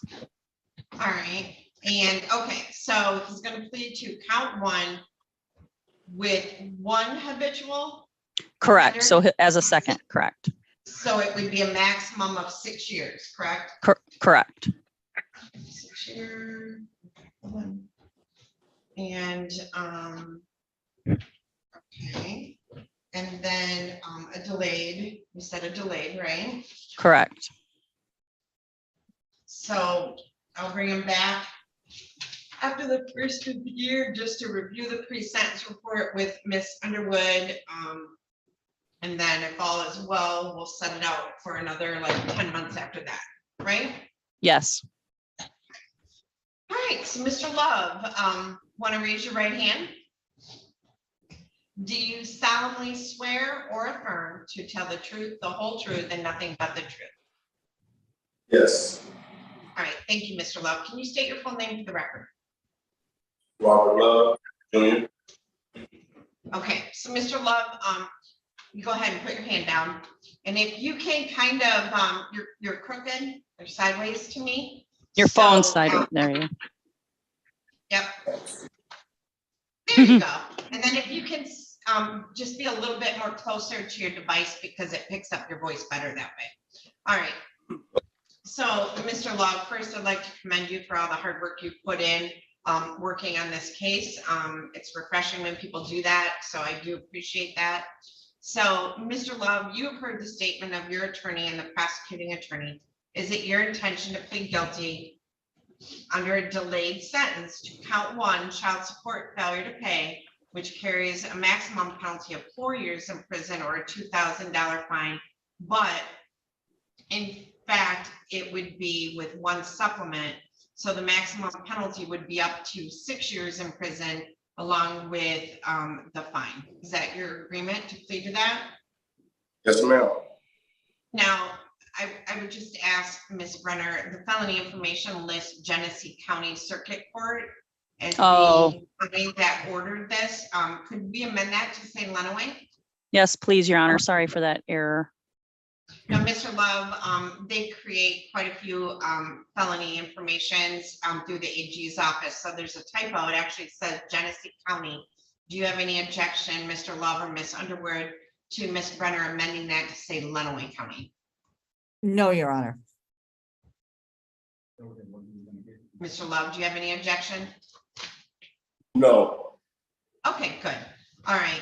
Now, Mr. Love, the agreement that was placed on the record is that there would be a delayed sentence. So we would set an initial sentencing date just to review the PSI, but then I would set it out 10 months after that And then the agreement is if you get it down to a certain level, they would reduce it to an attempted at the time of sentencing. And then if you're able to pay off the balance in full, they would reduce it down to a disorderly. So do you understand those terms? Yes, ma'am. And he has to keep current every month, Judge. And that's in addition to paying your monthly payment. Do you understand that, Mr. Love? Yes, ma'am. Okay, and is that your understanding of the agreement? Yes. Okay, but other than that, neither the prosecutor, the defendant, or anyone on the defendant's behalf has discussed any other possible sentence with the court. Is that correct, Ms. Brenner? That's correct, Your Honor. Ms. Underwood? It is, Your Honor. And Mr. Love, as far as you're aware? Yes, ma'am. Right, if a guilty plea is accepted, there will be no trial. This means that you will be giving up rights you would have had at trial. I'm going to explain those rights to you now to make sure that you understand them. You have a right to a speedy public trial by jury. You may ask for a non-jury trial, and if the prosecutor and court agree, you can have a non-jury trial. You have the right to be presumed innocent until proven guilty beyond a reasonable doubt. You have the right to have the prosecuting attorney prove beyond a reasonable doubt that you are guilty, and you do not have to prove anything. You have the right to be present at trial and have witnesses against you appear at your trial and ask those witnesses questions. You have the right to have the court order any witnesses you have for your defense to appear at the trial. You have the right to remain silent during your trial and not to have your silence used against you. However, you also have the right to testify at your trial if you want to testify. Do you understand that if your plea is accepted, you may be giving up the right to appeal issues that would otherwise be appealable if you were convicted at trial? Do you understand that? Yes, ma'am. All right. And do you understand that any appeal from the conviction and sentence pursuant to the plea will be by application for leave to appeal and not by right? Do you understand that? Yes. Do you understand that if you are not a citizen of the United States of America, a conviction of a crime may result in deportation, exclusion from admission to the United States of America, or denial of naturalization? Do you understand that? Yes, ma'am. Mr. Love, do you have any questions about the rights that I've given to you? No. All right, so Mr. Love, how do you wish to plead to the charge that on or about the time period between September 1 of 2016 through September 30 of 2019 in the county of Lenawee and the city of Adrian, because that's where a front of the court is located, that you did commit the offense of child support failing to pay, guilty or not guilty? Guilty. Okay, and then Mr. Love, you have a prior conviction, let's see. Let's say you have a prior conviction of B&E of an occupied dwelling back in May 20th of 1995, is that correct? Yes. And that was a felony, correct? Yes. Okay, all right, so that would satisfy the second offense. All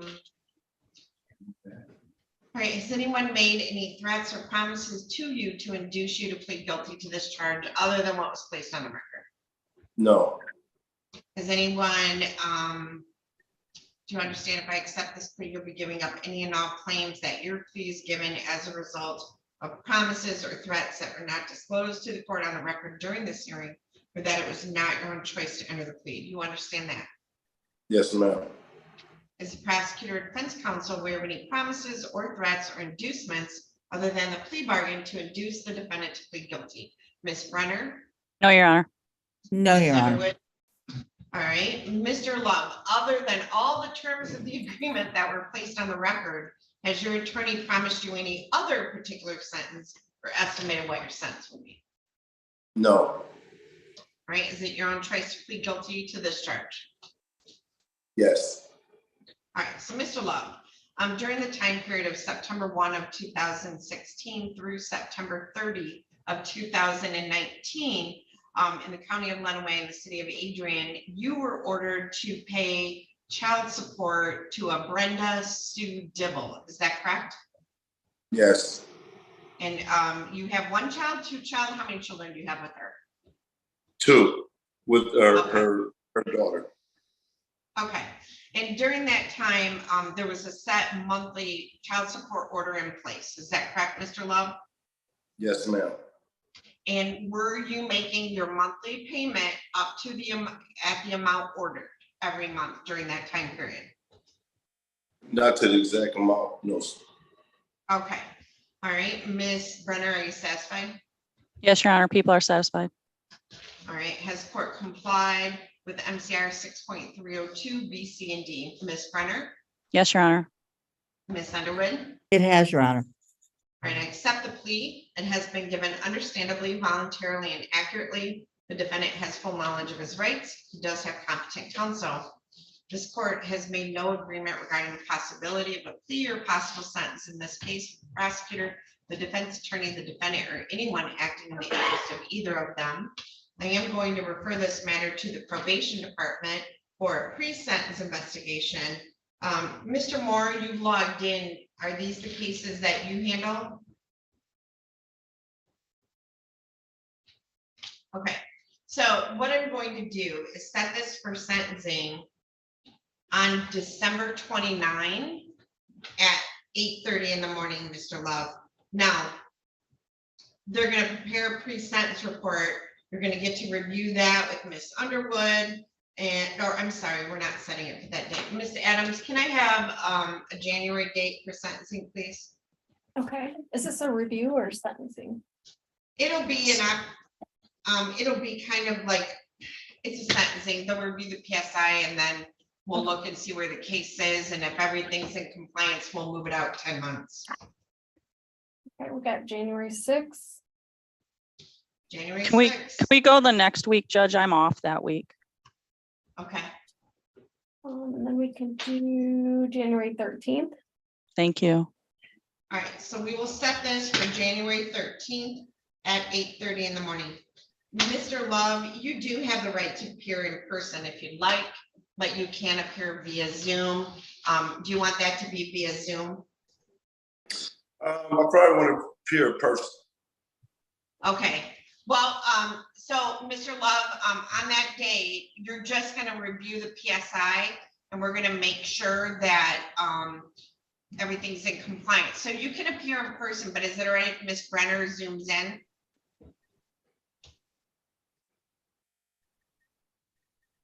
Mr. Love, if you can appear in person if you want, we won't actually be sentencing you that day. We'll just be Okay. reviewing the PSI and making sure you're in compliance. So you want to appear in person? It depends. It don't matter then in that case. Okay, so we'll do it via Zoom that day and then, so we'll see you back January 13th of 2023 at 8:30 in the morning. Miss Holly, are you gonna be handling the breakout room for this? Yeah, is he supposed to pay something before this date? He's going to be paying monthly, so he's going to pay his November and December payment. He missed his October, so he should make that up as well.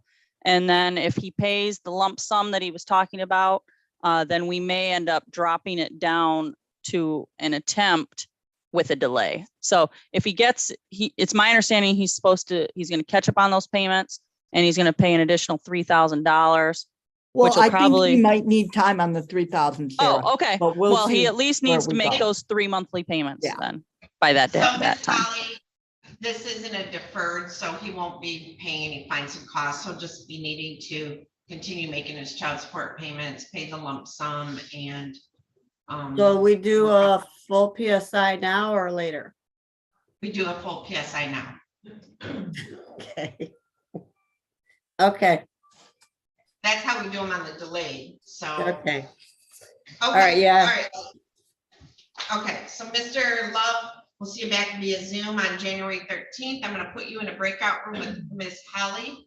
She's gonna give you some instructions on how to proceed forward. Make sure when you meet with them, you are truthful about your background and the events that occurred, and we'll see you back in January, all right? Okay, thank you. Thank you, Your Honor. Yep, keep up the good work, Mr. Love. All right, Ms. Brenner, I apologize for the delay. You have a good day. Thanks, you too.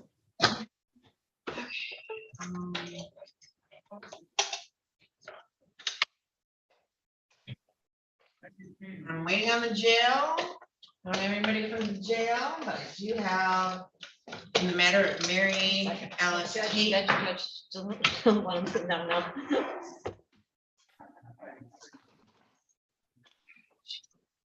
All right. Okay, so in the matter of Mary Alice Tate, you come up here and have a seat there, and Anthony Patrick Tate, file number 22-50020 DM. Ms. Tate is appearing in pro per, and Mr. Tate is represented by Adrian Iddings. This is the date and time scheduled in person for a ex parte motion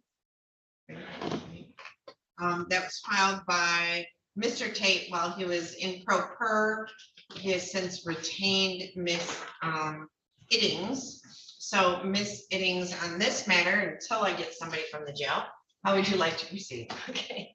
Your Honor, first, what I would like to do is I'm going to hand Mrs. Tate the exhibits that I plan on using today that I may need. Your Honor, just a quick opening statement. I think we're probably going to need to take some testimony from both parties. My client did file that ex parte on his own prior to hiring me. I think, Your Honor, that you would have granted it had he had all the information that he has supplied me today.